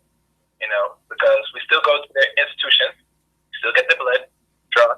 So I mean, they got enough record, really truly, if they want it, they can get it. Even with these young boys that's getting killed. And mind you, Renee, is the age of 14 and up, they kill these boys for the harvesting. They don't kill them at 16, it's 14 years old. That's the target range on the average. So really, when they go through their things to take what they call body snatching, they look upon that with the girls or young women. 9 tenths of the time is usually for slave labor. And if they don't go down with that, then obviously they take their organs too. But usually between the two sexes out of us, they mostly focus on male organs the most because it sells more higher. Black women, they'll take it too, but most likely they use the system for sex all the time, exploitation, into a different country, wherever the hell it is, for some form of trafficking, And eventually might take their wombs too, if the women don't want to get down. But they have many ways to really steal our people and for them to feast and indulge in, because, these people do eat people, unfortunately. And the funny thing about propaganda, they talk about, black people, especially the content eating people. Last time I checked, the only people that eat people, and there's no record, they still do maybe, is these people. Where in the content I could go around right now, if I take a trip, they decide to eat black people. But they push these stupid propaganda to the world, and black people roll with that shit. So for instance, they don't look at these bastards eating you more than anybody else. I mean, if we were cannibals, I talked about him. Mm-hmm. If we were cannibals, for better terms, then we should not be in oppression right now. We should not be in slavery right now. Instead of fighting, we'd be eating these people. But you don't see this case at all, no matter how deep the brain was, because this is embedded in nature. And if you look at Europeans, it's in them to really sit there and feast heavily on flesh, especially eat anything whatsoever if they have to convert it. And a good book that will explain this better in detail is by Richard Snuggs, called Vampires, Cannibals, and Mummies, Corpse Blood, Era. Look it up in Amazon, and that's an excellent read through research about how to use to deal with people, what they did with the mummies, what about vampire and cannibalism. It explains their behavior back then. And they, in one point in the last chapter of the first of the book, he said it best that they said they stopped, but they never had no real facts that they really did stop. They put it to a point around the 1800s, but really it goes far beyond that because during the 1800s, during the Sigmund Freud and they got more sophisticated. Now how they want to go about, their animalism. It's of a big, wider thing now, as we see today with the harvesting organs. You know what I'm saying? So we gotta look at when people are snatching our people up. This has been going on for decades, and you know how number it is when they ignore the fact that anytime when the media brings this up, and people either give it energy or not, they must be concluded that time said they just showing where your mind is at constantly when they said that 14 girls missing, and you see black people who say, I don't care. Right? But first of all, we should be up, because this has been going on for decades now. And there was an article years ago talking about almost 500,000 black people missing annually. So when they pose these things, it tells us as a black nation, particularly in the Western region, can't speak about others, but we're talking about here, that what we're going to do about it. Because if we're not caring about our own youth and our own, then somebody else is going to take advantage. And they're going to take advantage to the full extent. In time, they're not going to get bored. They're just going to do it like it's a free-for-all. They say it's black life. It's like the candy store. They can't get enough. They need more. So when people talk about the fake news, I could go with to a degree, but at the end of the day, I tell people many times, unless we start make our own media outlets and have these media outlets come back with the outlets, right? That'll go to depend on this so-called news for now. I don't say it's all because I don't trust these guys that keep putting us in the light in their media channels. Because at the end of the day, it's the person that runs the media and controls what's out in there rules, just like anything else. And if we're not even at a position to where we go control narrative of what's out here and let everybody know that we are far beyond the total, and we just gonna leave our enemies to tell us anything, which obviously don't want to give us the real facts anyway. The only time they'll give us facts is when they deem worthy. Just like the Hidden Figures, when they have high history of some of the people that invent certain things. You're not going to know about it until 56 years later if they deem worthy. That's real. That's real. We got to do our own research.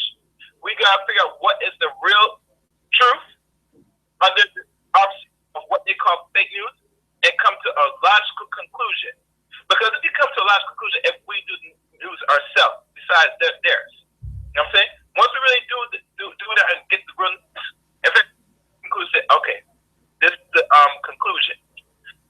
That decision, nothing's going to change, and and a lot of people are going to hear talk about this stupidness about saying, I don't trust me. Okay, you don't trust me, but we should have our own media outlets. You know what I'm saying? No one said it depends on it, but times people that are journalists and stuff, y'all could divorce and make your own. The technology we have in our position is here now. Is either we're going to decide to do it or we're not going to do it. That's all. Man, you hit the nail on the head on so many things, man. But you know something? It is like a free-for-all, Yeah, I mean, we just not really pushing back. We ain't even pushing back, man. We ain't even talking back on any real level. You know what I'm saying? And then the people who do talk back, like myself, you get all of this pushback from other black people. They want to silence you. They want to shut you down.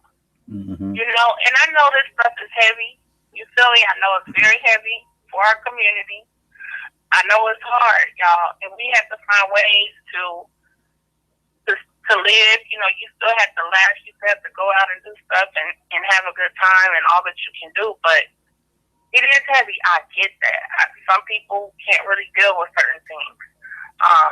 This is why you have a lot of black people with mental health issues, and you have a lot of people who take it to the farthest extent of assimilation. You know what I'm saying? Because a lot of them are trying to run away from these issues. Or as far as the people with mental health issues, it's not because they're crazy or whatever. It's because them people is crazy. It's because them beasts are crazy. And so again, they basically help us to live in a backwards world. And I always say, and it's funny you start talking about cannibalism, Brother E, because the real deal truth is we are for their consumption. That's just what it is. And consumption meaning anything. Can mean sexually consuming us, eating us, using us in the prison industrial complex to be, produce things for and produce money for their corporations. Whatever it is, like, the goal is just to consume us, right? And in terms of that, also keeping down the population from growing of Black people. Sometimes I'm just like overwhelmed because I'm just like, why don't so many other Black folks who I know have a decent, intelligent mind, why don't they see these things? Why isn't there more outrage from other Black folks? I just don't get it. And I'm like, damn, we're that beat down. Like, our spirits are beat down. You know what I'm saying? Like, there's a lot of people who just, they don't even want to hear this stuff. They don't want to deal with it. They'll say stuff like, oh, I don't care. Our spirit is the most powerful thing. Oh, and let's also not forget religion, and not to down nobody's religion, but I feel like within our community, religion is a coping tactic. It's a way to kind of deal with, not deal with, rather. It's a way to not deal with the realities of Black life in America. So you can just put your troubles in the Lord's hands, as they say. That's another form of escapism, y'all. Let's keep this funky, okay? That's another form of escapism. And that's what we want to do, is escape. We don't want to deal with this. But what will it take? What will it take, okay? I mentioned earlier Atlanta child murders, okay? You had close to 30 mostly Black boys who went missing within a 2 to 3 year span, okay? And, a lot of people were outraged and were looking. But why doesn't the protection of our youth kick in?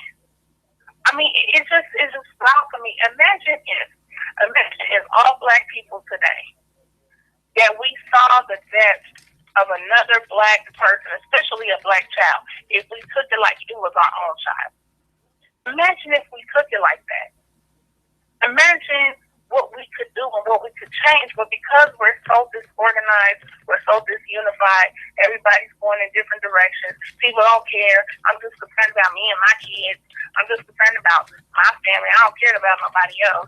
I don't care about the next door neighbors or whoever. We so stuck on that these people can come in and exploit it. That's how they're able to get in your community and take your children. Because nobody's looking out for those children. And when you have, and people were saying things like, well, why was the little girl, the young girls out doing this and that? But here's the thing, you have to still look at the fact that there's a lot of single mother homes and a lot of sisters who are out working all the time. Working 2 jobs, trying to make ends meet. And a lot of times responsibilities and things get placed upon our youth. You will have, instances where the oldest sibling is basically raising the younger sibling. And that's because daddy's not there, mama's trying to work, she's trying to keep food on the table, and it kind of gets left up to the young person, especially if they're a teenager, to parent their younger siblings. Like, these are the scenarios going on in our home, And the thing about it is we put so much responsibility on our youth, but their minds are not developed. And they don't understand that you do not fully gain the understanding of consequences. That part of your brain doesn't finish developing until your early 20s, okay? Up to like 25. So for much of that time, you don't really understand consequences for your actions. You don't necessarily understand that there's people out here who do want to hurt you or harm you. They may end up getting in situations just out of being young and naive. And when you have people in a community who are preying on the youth that's dead, that's a problem.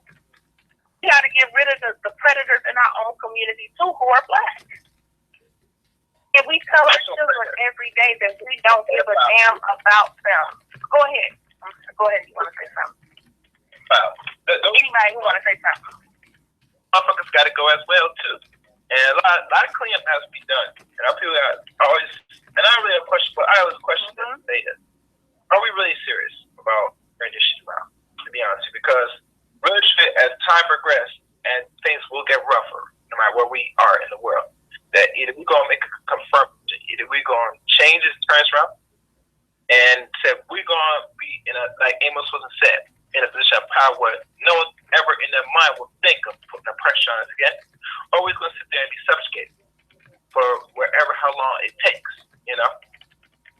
And these are the firm decisions every black person should make for it. You know what I'm saying? Oppression could go as long as our people allow it. Here, let's repeat again. Oppression will only go as far as our people allow it. Okay? Our foreparents that dealt with oppression, they said they made it to the point where they said, we're not going to do it anymore and have to do whatever is necessary. Today, because of the comfortability, even when you said before, Renee, about some of the people that don't get it or want to get it, a lot of them got white friends. And a lot of them, if they come to realization, they will make some firm decisions to keep that person as a friend or not. Because you can't be friends with so-called enemy. Yeah. Hey, you know? Let me tell you something. Let me tell you something about this shit. That white woman, ain't no white person. Okay. Go ahead. No, hold on 1 second. I'm gonna let you finish, and then we got Sister Maya on the line, and so go ahead and say what you're gonna say, Prince. When somebody tell me they got a white friend, I tell them, do you ever have a conversation about reparations? They said, no. I said, when are you going to have a conversation about reparations? Some of them roll their eyes. I say, well, they ain't your friend then. You know why? Yeah. You know why? Because you had that conversation about reparations. You realize that motherfucker ain't your friend. They don't know, but then they gotta go do research on reparations in America. Who got it? And see, every European motherfucker got it. Even the Asians got a couple of them. Any European that ever walked this damn earth and live on this damn land is getting some kind of reparation. So I don't want nothing about them. Ain't no white man your goddamn friend. And then when they get through saying if they are for it, then you need to go back and say, well, why you ain't going over there telling your citizens to get us reparations? They ain't gonna do that shit. I'm gonna say, well, that's something you need to do. You ain't my friend then, goddammit. To break it down to the smallest compound. That's easy. That's the last thing. I ain't no white man your goddamn friend. Shit, I thought, man, the only white man want to talk to you is about how high a nigga jump and how far a nigga throw or catch a football. Yep. The only thing they give a fuck about with a nigga. Man, I don't talk no goddamn man. I shit on the cracker every chance I get. I see a cracker doing something in sports. I say white on white crime. I see some cracker playing running back. I see you got your white boy want to be Adrian Peterson. I ain't gonna ever happen. Man, I give these motherfuckers hell, and they need to quit playing. And all I want to say is this: you love white folks so much that you a sacrifice your only son. Need to hang your ass with the white boy. You need to go with it. This shit's real. Let me tell you something. This shit's real, man. This shit is real. This shit is goddamn getting more overt and overt by the day. This shit used to be undercover shit. They used to hide the shit. Yeah. They can't hide it no more because social media and the news cycle is so thirsty to get a story out, to get raped. They'll tell on themselves for the goddamn Budweiser contract. They don't give a fuck. So that's the only reason we know it now. And it's getting so goddamn bad out there, boy. It's just getting bad and bad every day. And like Dr. Omar said, is that the only reason that goddamn white supremacy is still even in existence is because of black compliance. Marcus Garvey said when the black man, the black woman emancipate so I can make themselves and their own spirituality knowledge in their own soul and their own mind, this cracker's done in 24 hours. They got 1%ers in this room, man, that's only down. That'll get it done. It takes the 1% to get shit done, but to get it done on the way, and we need to get it done. What's so bad about it? Niggas can't even understand that, and I'm calling them niggas because a nigga don't want to do nothing but be the white man's bitch. I'm not talking about the nigga off. I'm talking about the reason. I'm talking about the nigga the white man call it. Okay? You don't understand that we talking about RBG and African education and all these things that we talk about and preach and put out here, self-defense courses and businesses that benefit us to give back is to protect ourselves for actually giving you a chance when you ain't got to hurt that white man. I say you love the white man so damn much, you definitely need to get on this black power shit. If you love him that goddamn much, if I got to run some game on you, right? You don't want to hurt him, but you keep on integrating with him, you're going to have to bust this goddamn skull. One day, you're going to have to bust this skull. You should have been done bust this skull. We're trying to teach you goddamn get the 8 pillars lined up, because the ninth is coming. The ninth has been here. Get the 8 pillars together, racism and white supremacy, and turn that motherfucker into gas, go over African sovereignty, and go over African supremacy, and defend us, and defend ourselves, and we'll be ready to handle up on this stuff. Get the hell out of here. You want to goddamn run from this motherfucker, well, it's time for you to get your passports out and get ready to run over that Africa then. But you don't want to fight nowhere. So you just take it here. You don't even want to go fight for the throne, goddammit. Then what do we want to do here? Right. But I'm fighting for it. I ain't worrying about it. I'm living what I'm talking about. Man. Okay. All right. Y'all know how Prince do. He go in. All right. Sister Maya. Please, what's up, sis? How you doing?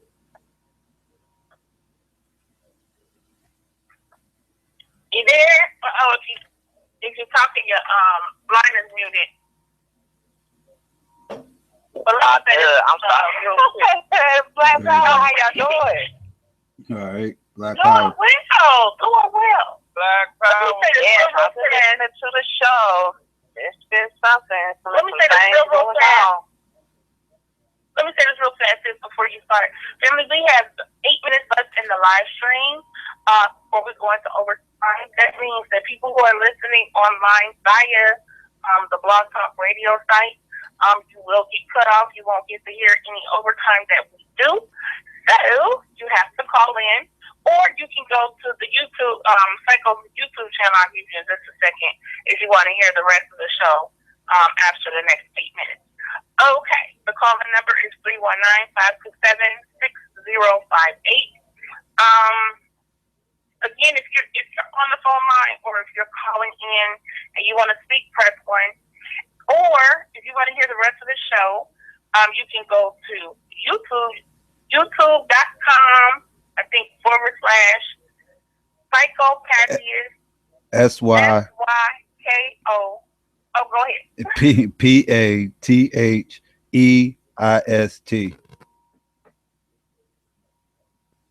Yes, okay. So basically, Psychopath EIST. Is that right? Right. Okay. All right. So all one word. Psychopath EIST.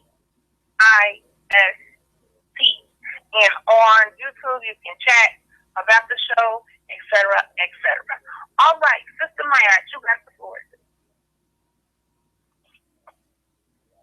All right, can y'all hear me? I'm sitting on my porch outside. It feels so good. I don't want the background to be too loud, so let me know if it is. It feels good tonight. It's been so crazy outside. It's the only peaceful time we get these days sometimes when you find a good night. Mm-hmm. Basically, y'all, what's going on? This right here, this let me say, this right here, everything I've been listening to, even on the line that everybody's been saying, one thing that no one has really mentioned that I think is key important is that black people, even these so-called cold black people nowadays, everybody is so whitewashed. That's why nobody cares anymore. Once upon a time, I don't care, niggas was still mentally fucked up 20, 30 years ago, but we still had some level of care for the people in our community, no matter whether we was on drugs, no matter what was going on. Black people have lost that care. They gained a lot of jobs, a lot of positions, a lot of opportunity, and lost the feelings they have for their people. So it's like some people could really care less about missing black children. You understand what I'm saying? Some people can care less about what's going on with black people. They're actually, I have black people who tell me, oh, I'm tired of hearing about this. Oh, this. If a black person even gets murdered by a white person, some black people don't even want to hear it because it's becoming like, it's making them upset. You understand what I'm saying? Black people have a disconnection. Nobody cares anymore. So it's like some things that me and you talk about and the other brothers talk about on the phone, we can't talk about this with the average brother or sister. Some brothers and sisters will even get upset with you if you defend a dead brother or sister or defend a missing black child. I mean, it's black people who will actually get upset and will find some reasons to blame the victim. That level of disconnect is so strong, and I swear to God, I think it started a lot, not officially, but a lot of that started with the public school system, because a lot, like the generation under me, they could give a fuck about black people. They act like white boys, they act like white girls, even the way they dress and their behavior is still that, even if they think they're thugs, the way they dress is some similar behavior to a white boy. They drink, everybody talking about drinking lean, that was white boy shit back in the day. We ain't drinking motherfucking cough syrup, niggas were drinking liquor, smoking weed, that's it. Wasn't like doing nothing else. You understand what I'm saying? That's now right. Niggas want to pop mollies and drink. That's white boy shit. We wasn't doing no one trying to kill our damn self. You understand what I'm saying? Mm-hmm. So we have really taken on this white boy culture, and niggas don't want to admit that. They don't want to admit that they weak as hell and they've been whitewashing these black women too. We have really been whitewashed these last 13 years. Have been.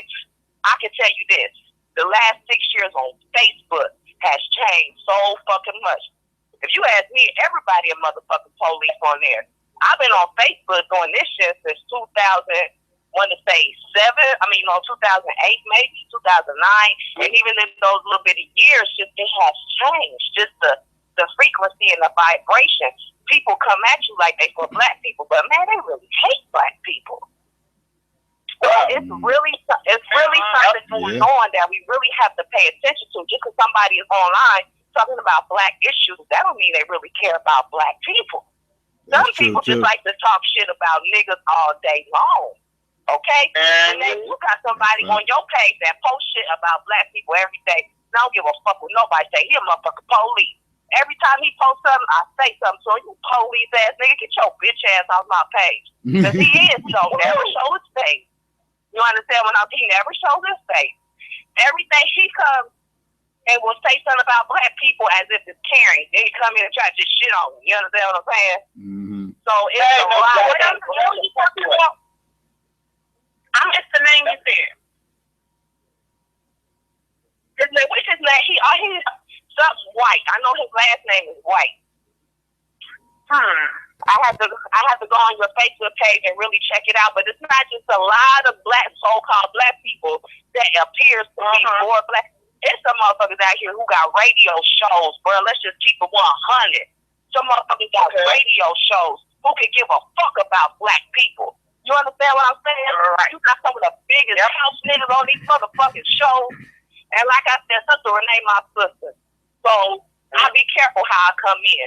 But if it was my house, I'm turning all the motherfucking tables over. These niggas is the police. And I'm just gonna be real. Yeah, they was brought here to disturb, disrupt, to discover, and report. That's it. So pay attention to these motherfuckers. Right, pay attention to these people. You wonder why nobody cares. Don't nobody give a fuck because they was never here to give a fuck ever. They wasn't fit to give a fuck. You understand what I'm saying? Mm-hmm. Yeah. This is a big job. It's a lot of these people that we praise in these types of community is the police. And you wonder why they flip-flop, why they this way this week, one way the next week. Mm-hmm. Okay?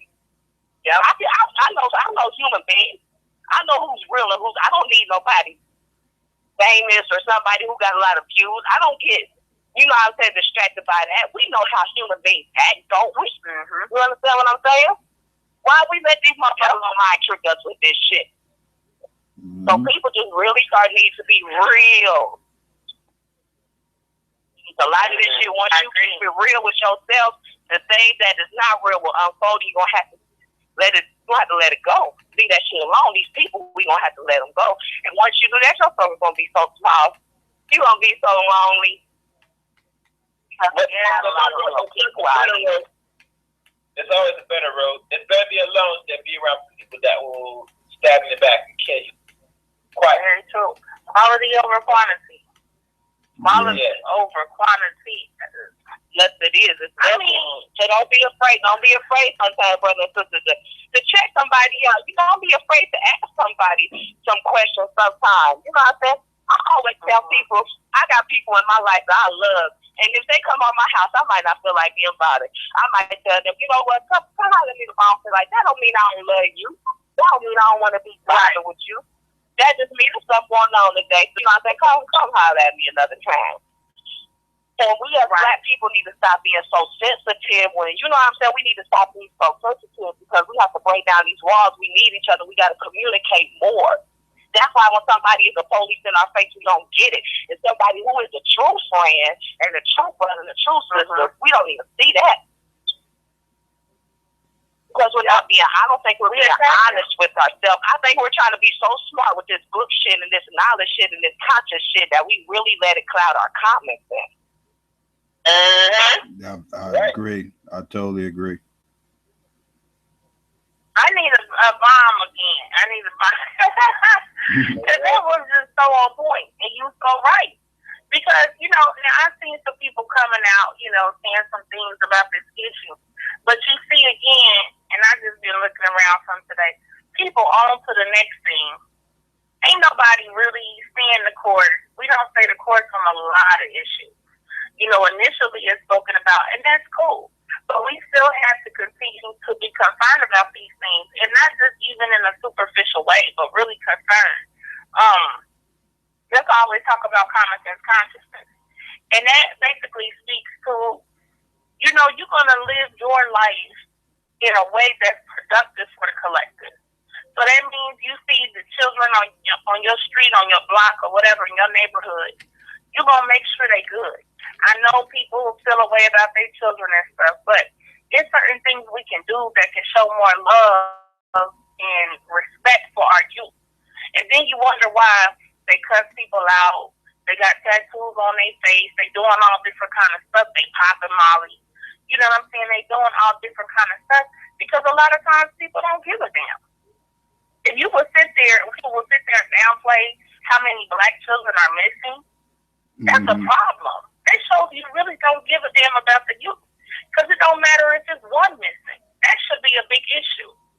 And not only that, we know the history of what's happened with things like this. So, since you hit the nail on the head on so many things. Psycho, did you want to say anything? Or anybody want to say anything? Because then I'm going to go into the Henrietta Lacks conversation.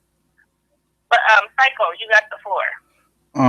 No, I'm okay on this topic. Miss my just killed it, so I I don't even want to follow her up with that. She pretty much touched on a lot of things that I always address, and a lot of my concerns with a lot of people within these circles. Because it's a lot of opportunists out here that's, you know, seeing a way to get in and try to make a name for themselves on the back of, you know, our struggle. I do understand that there's a lot of that going on, what they call it, conscious hustling.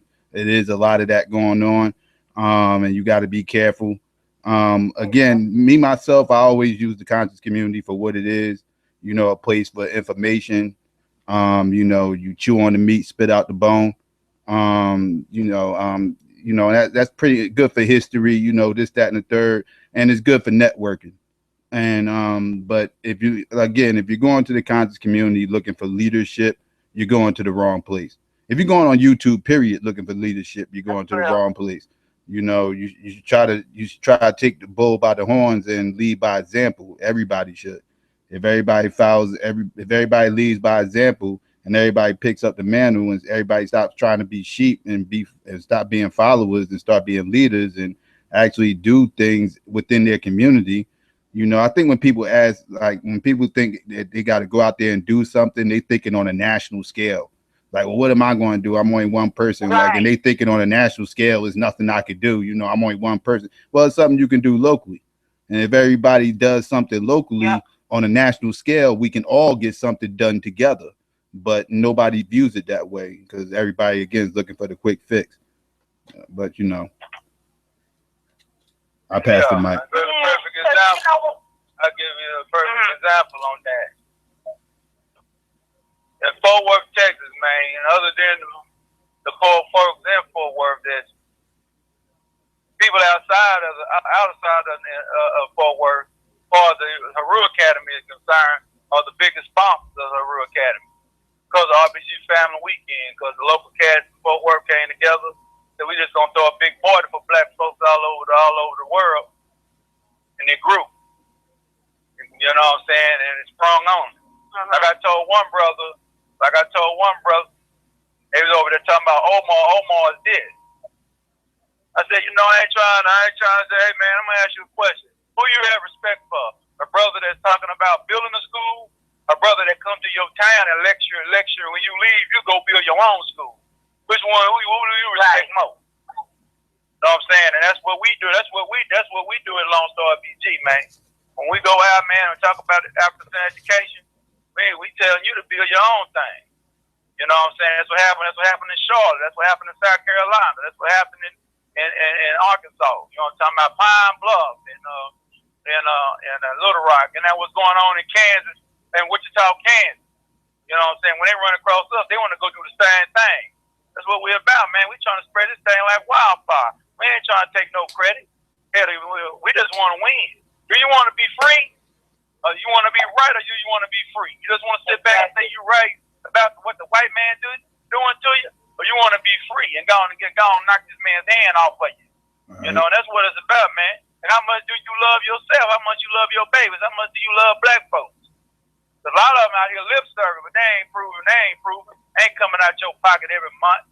The fun things ain't coming out there putting a nickel and dime on this school. You know damn well that your baby going to that public school is getting, and your black power is getting cut, because your baby is going to follow the babies that's with them. So if your baby is going to school with babies that ain't African education, guess what's going to happen? You own that African store. But he might respect that kid over there because he might hope better than him. But you need to be having your babies where other babies is on the same accord and institutions backing what you believe in. You don't send your babies to an institution that's against you. You send your babies to institutions that are for you. And if you can't afford to send them to them, you need to get your get your kids at the house then. Teach them on Saturdays and Sundays. Or find your grandmama or somebody over there, an auntie, that got internet access. You gotta get these babies out of this system, man. You might as well give this a try. We done tried everything else. But you just want to keep begging to the white man. Because all I need Trump to do what he said he was gonna do, is give them goddamn vouchers up for their school choice. That's all Trump can do for me. Do what you say you're gonna do, goddammit, so we can goddamn get these babies out of your system, goddammit. And we ain't gonna wait on that. You still need to get these babies out of here. So we gotta save ourselves, man. We ain't gonna save ourselves. What we gonna do? You a sorry dog ain't gonna fight back when the dog gonna fight when folks trying to come at you. You in your backyard around number of black folks letting this crap come in here and do us like this. I'm tired of it. They ain't coming to me, man, with it, because I'm ready for them. You know, and I don't even study about it. You know what I'm saying? I'm just remotely living my life, doing what I gotta do. But man, I'm doing. I have my fun. I talk my little sports bullshit, but I put that shit in a proper perspective. You know what I'm saying? It's still for African liberation first, and that's it. Right. Either you're gonna get it here or there. I'm ready. If you wanna do something here, I'll help you. If you wanna leave, we'll help you. You know what I'm saying? You ain't gonna get no sovereignty unless we get a land of our own anyway. Damn, can you look at the world and see where everybody else ain't getting done like this? We're the only ones that ain't got no land of our own. We do, but we don't because the colonizers out there in Africa still in the throne. You understand me? Having African trade summit with no black Africans, with no indigenous Africans. What the hell man, okay? Let me get into this, y'all, because I want to get y'all feedback on this. And this is a component to the whole conversation tonight, which is medical experimentation and things like that, that a lot of our missing people could be used in some of these ways. So I want to, get into talking about that because that's a real thing. You know, again, at the top of the show, if people didn't hear it, I played a little clip talking about melanin and how it's basically the biggest, most expensive commodity. Okay, and that is something that these people really seek, and we know that we have it. And they've done so many different things to us. So now it's kind of like, because there's been a lot of information put out about medical experimentation on Black people, I think that it's definitely a real possibility and likely that they can scoop up a lot of these people and use them for research. And they don't have to worry about anything else. So we got to look at all avenues, y'all, from the sex trafficking to organ harvesting to medical experimentation in general to whatever else, okay? We got to look in every direction because these are some beasts, and they don't give a damn, okay? They will do whatever. So I want to read y'all 6 medical experiments on African Americans you never knew about. And I also want to read this little bit about Henrietta Lacks. I'm trying to see which one I want to do first. I think the Henrietta Lacks one is shorter. So I'm going to do that, and I'll give you the 6 experimentation. 6 experiments. All right, her name was Henrietta Lacks, but scientists know her as Gila. She was a poor Black tobacco farmer whose cells were taken without her knowledge in 1951 and became one of the most important tools in medicine, vital for developing the polio vaccine, cloning, okay? Listen closely, gene mapping, in vitro fertilization, and more. Henrietta cells have been bought and sold by the billions. Let me read that part one more time. Okay.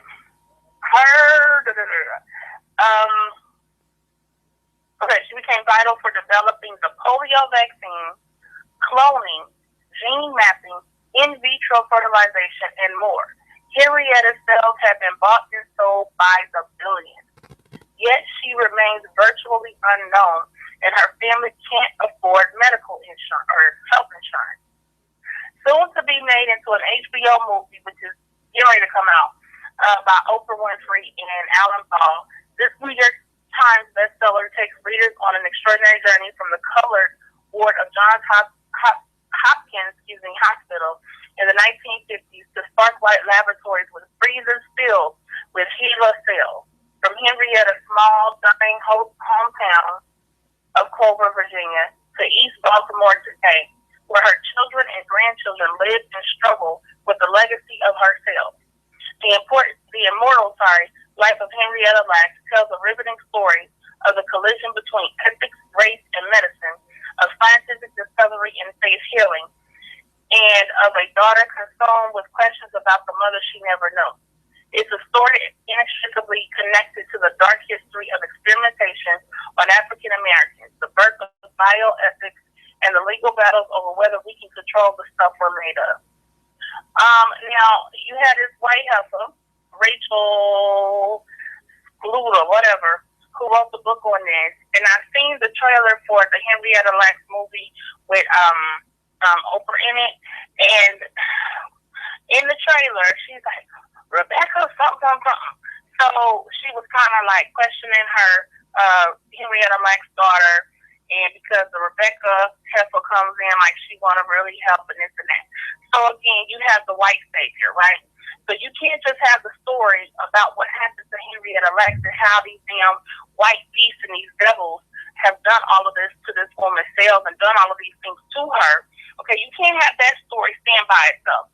You have to inject, okay, well, some white people did this. Well, guess what? She had white people who supported her. And there was a white woman who wrote the book and who helped try to get the information out there. See how they do?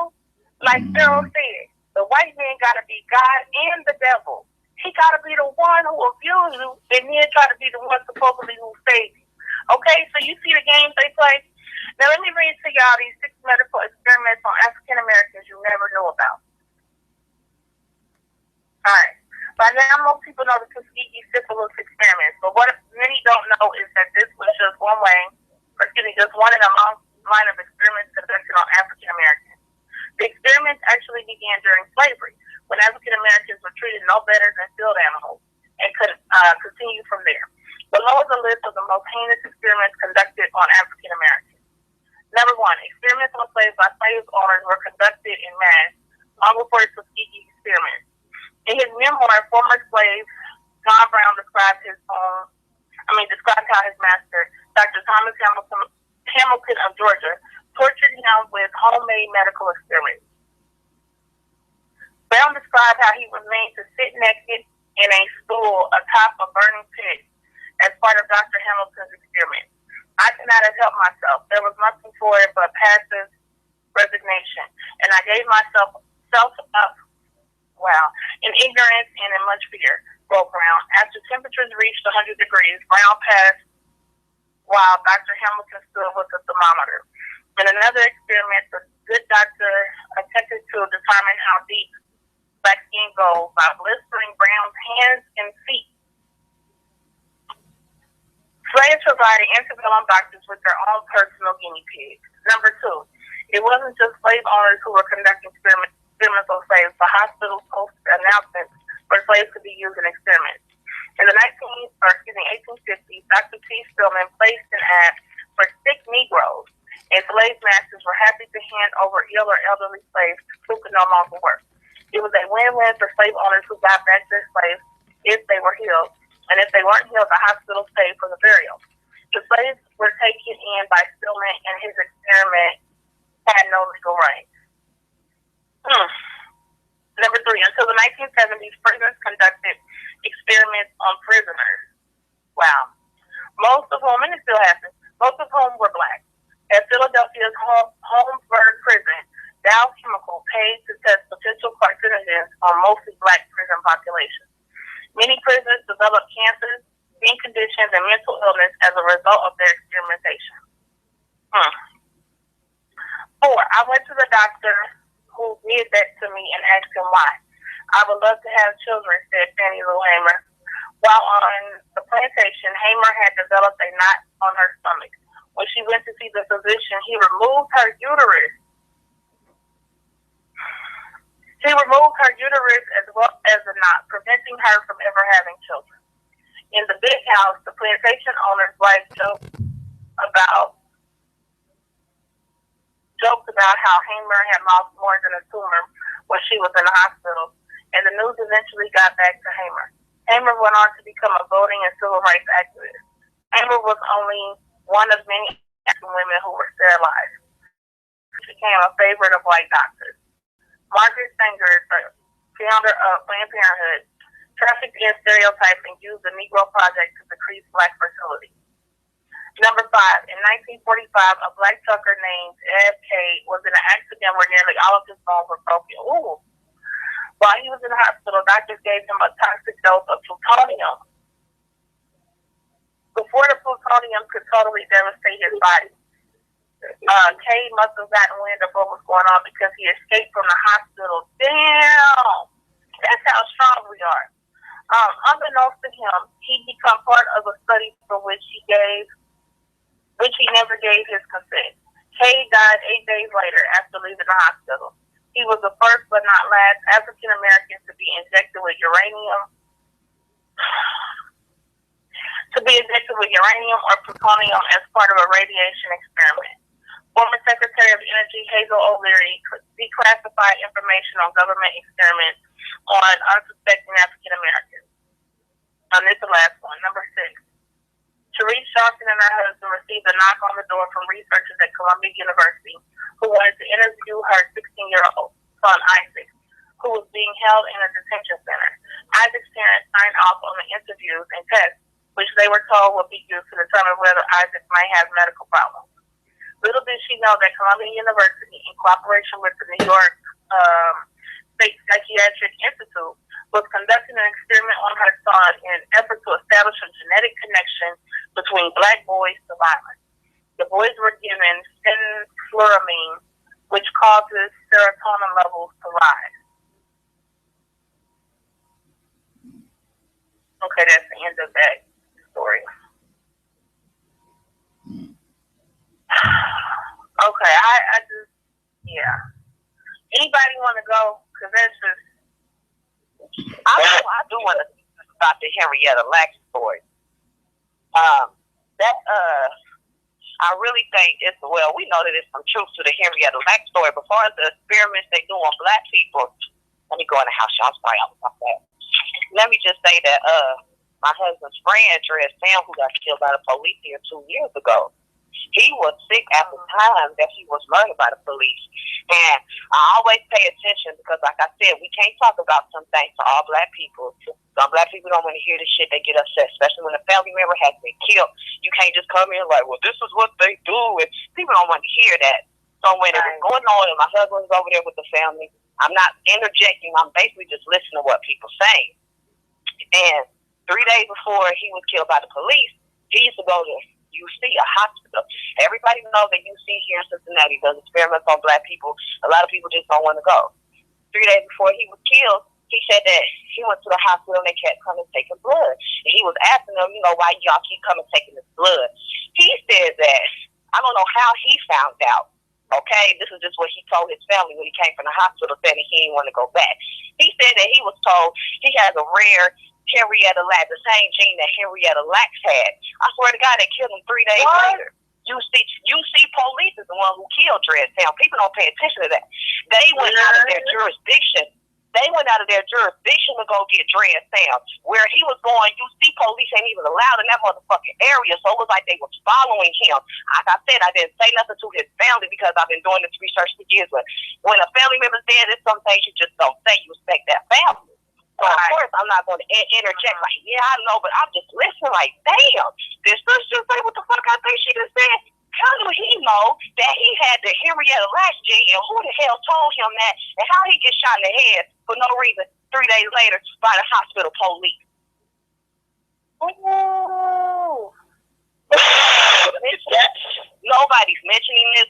Nobody says this. So when this happens, all the niggas downtown ready to riot, and certain family members like, no, we don't want to do that. Yeah, I bet motherfuckers don't want to do that. There's some money somewhere involved up in this shit. Let me tell you, baby, pay attention. Murders just ain't murders. They just don't go around killing black men randomly. Trust me, it's DNA evidence and databases. They got your family history. They got your DNA history. Yep. You understand what I'm saying? Yep. When they come for you, they come for you. So don't think it's just no random shit. I know Dred Sam wasn't no random shit. I know. There is no way that 3 days before that, his family is talking about the Henrietta Lacks gene and the the hospital people killed me. Their security, who wasn't even supposed to be in that area. But like I said, no one is speaking. No one is speaking on the fact that who is paying his lawyer bills? Papa John's, Buddy LaRosa, and all the big time pizza people. They're paying his debt. They're paying his lawyer fee.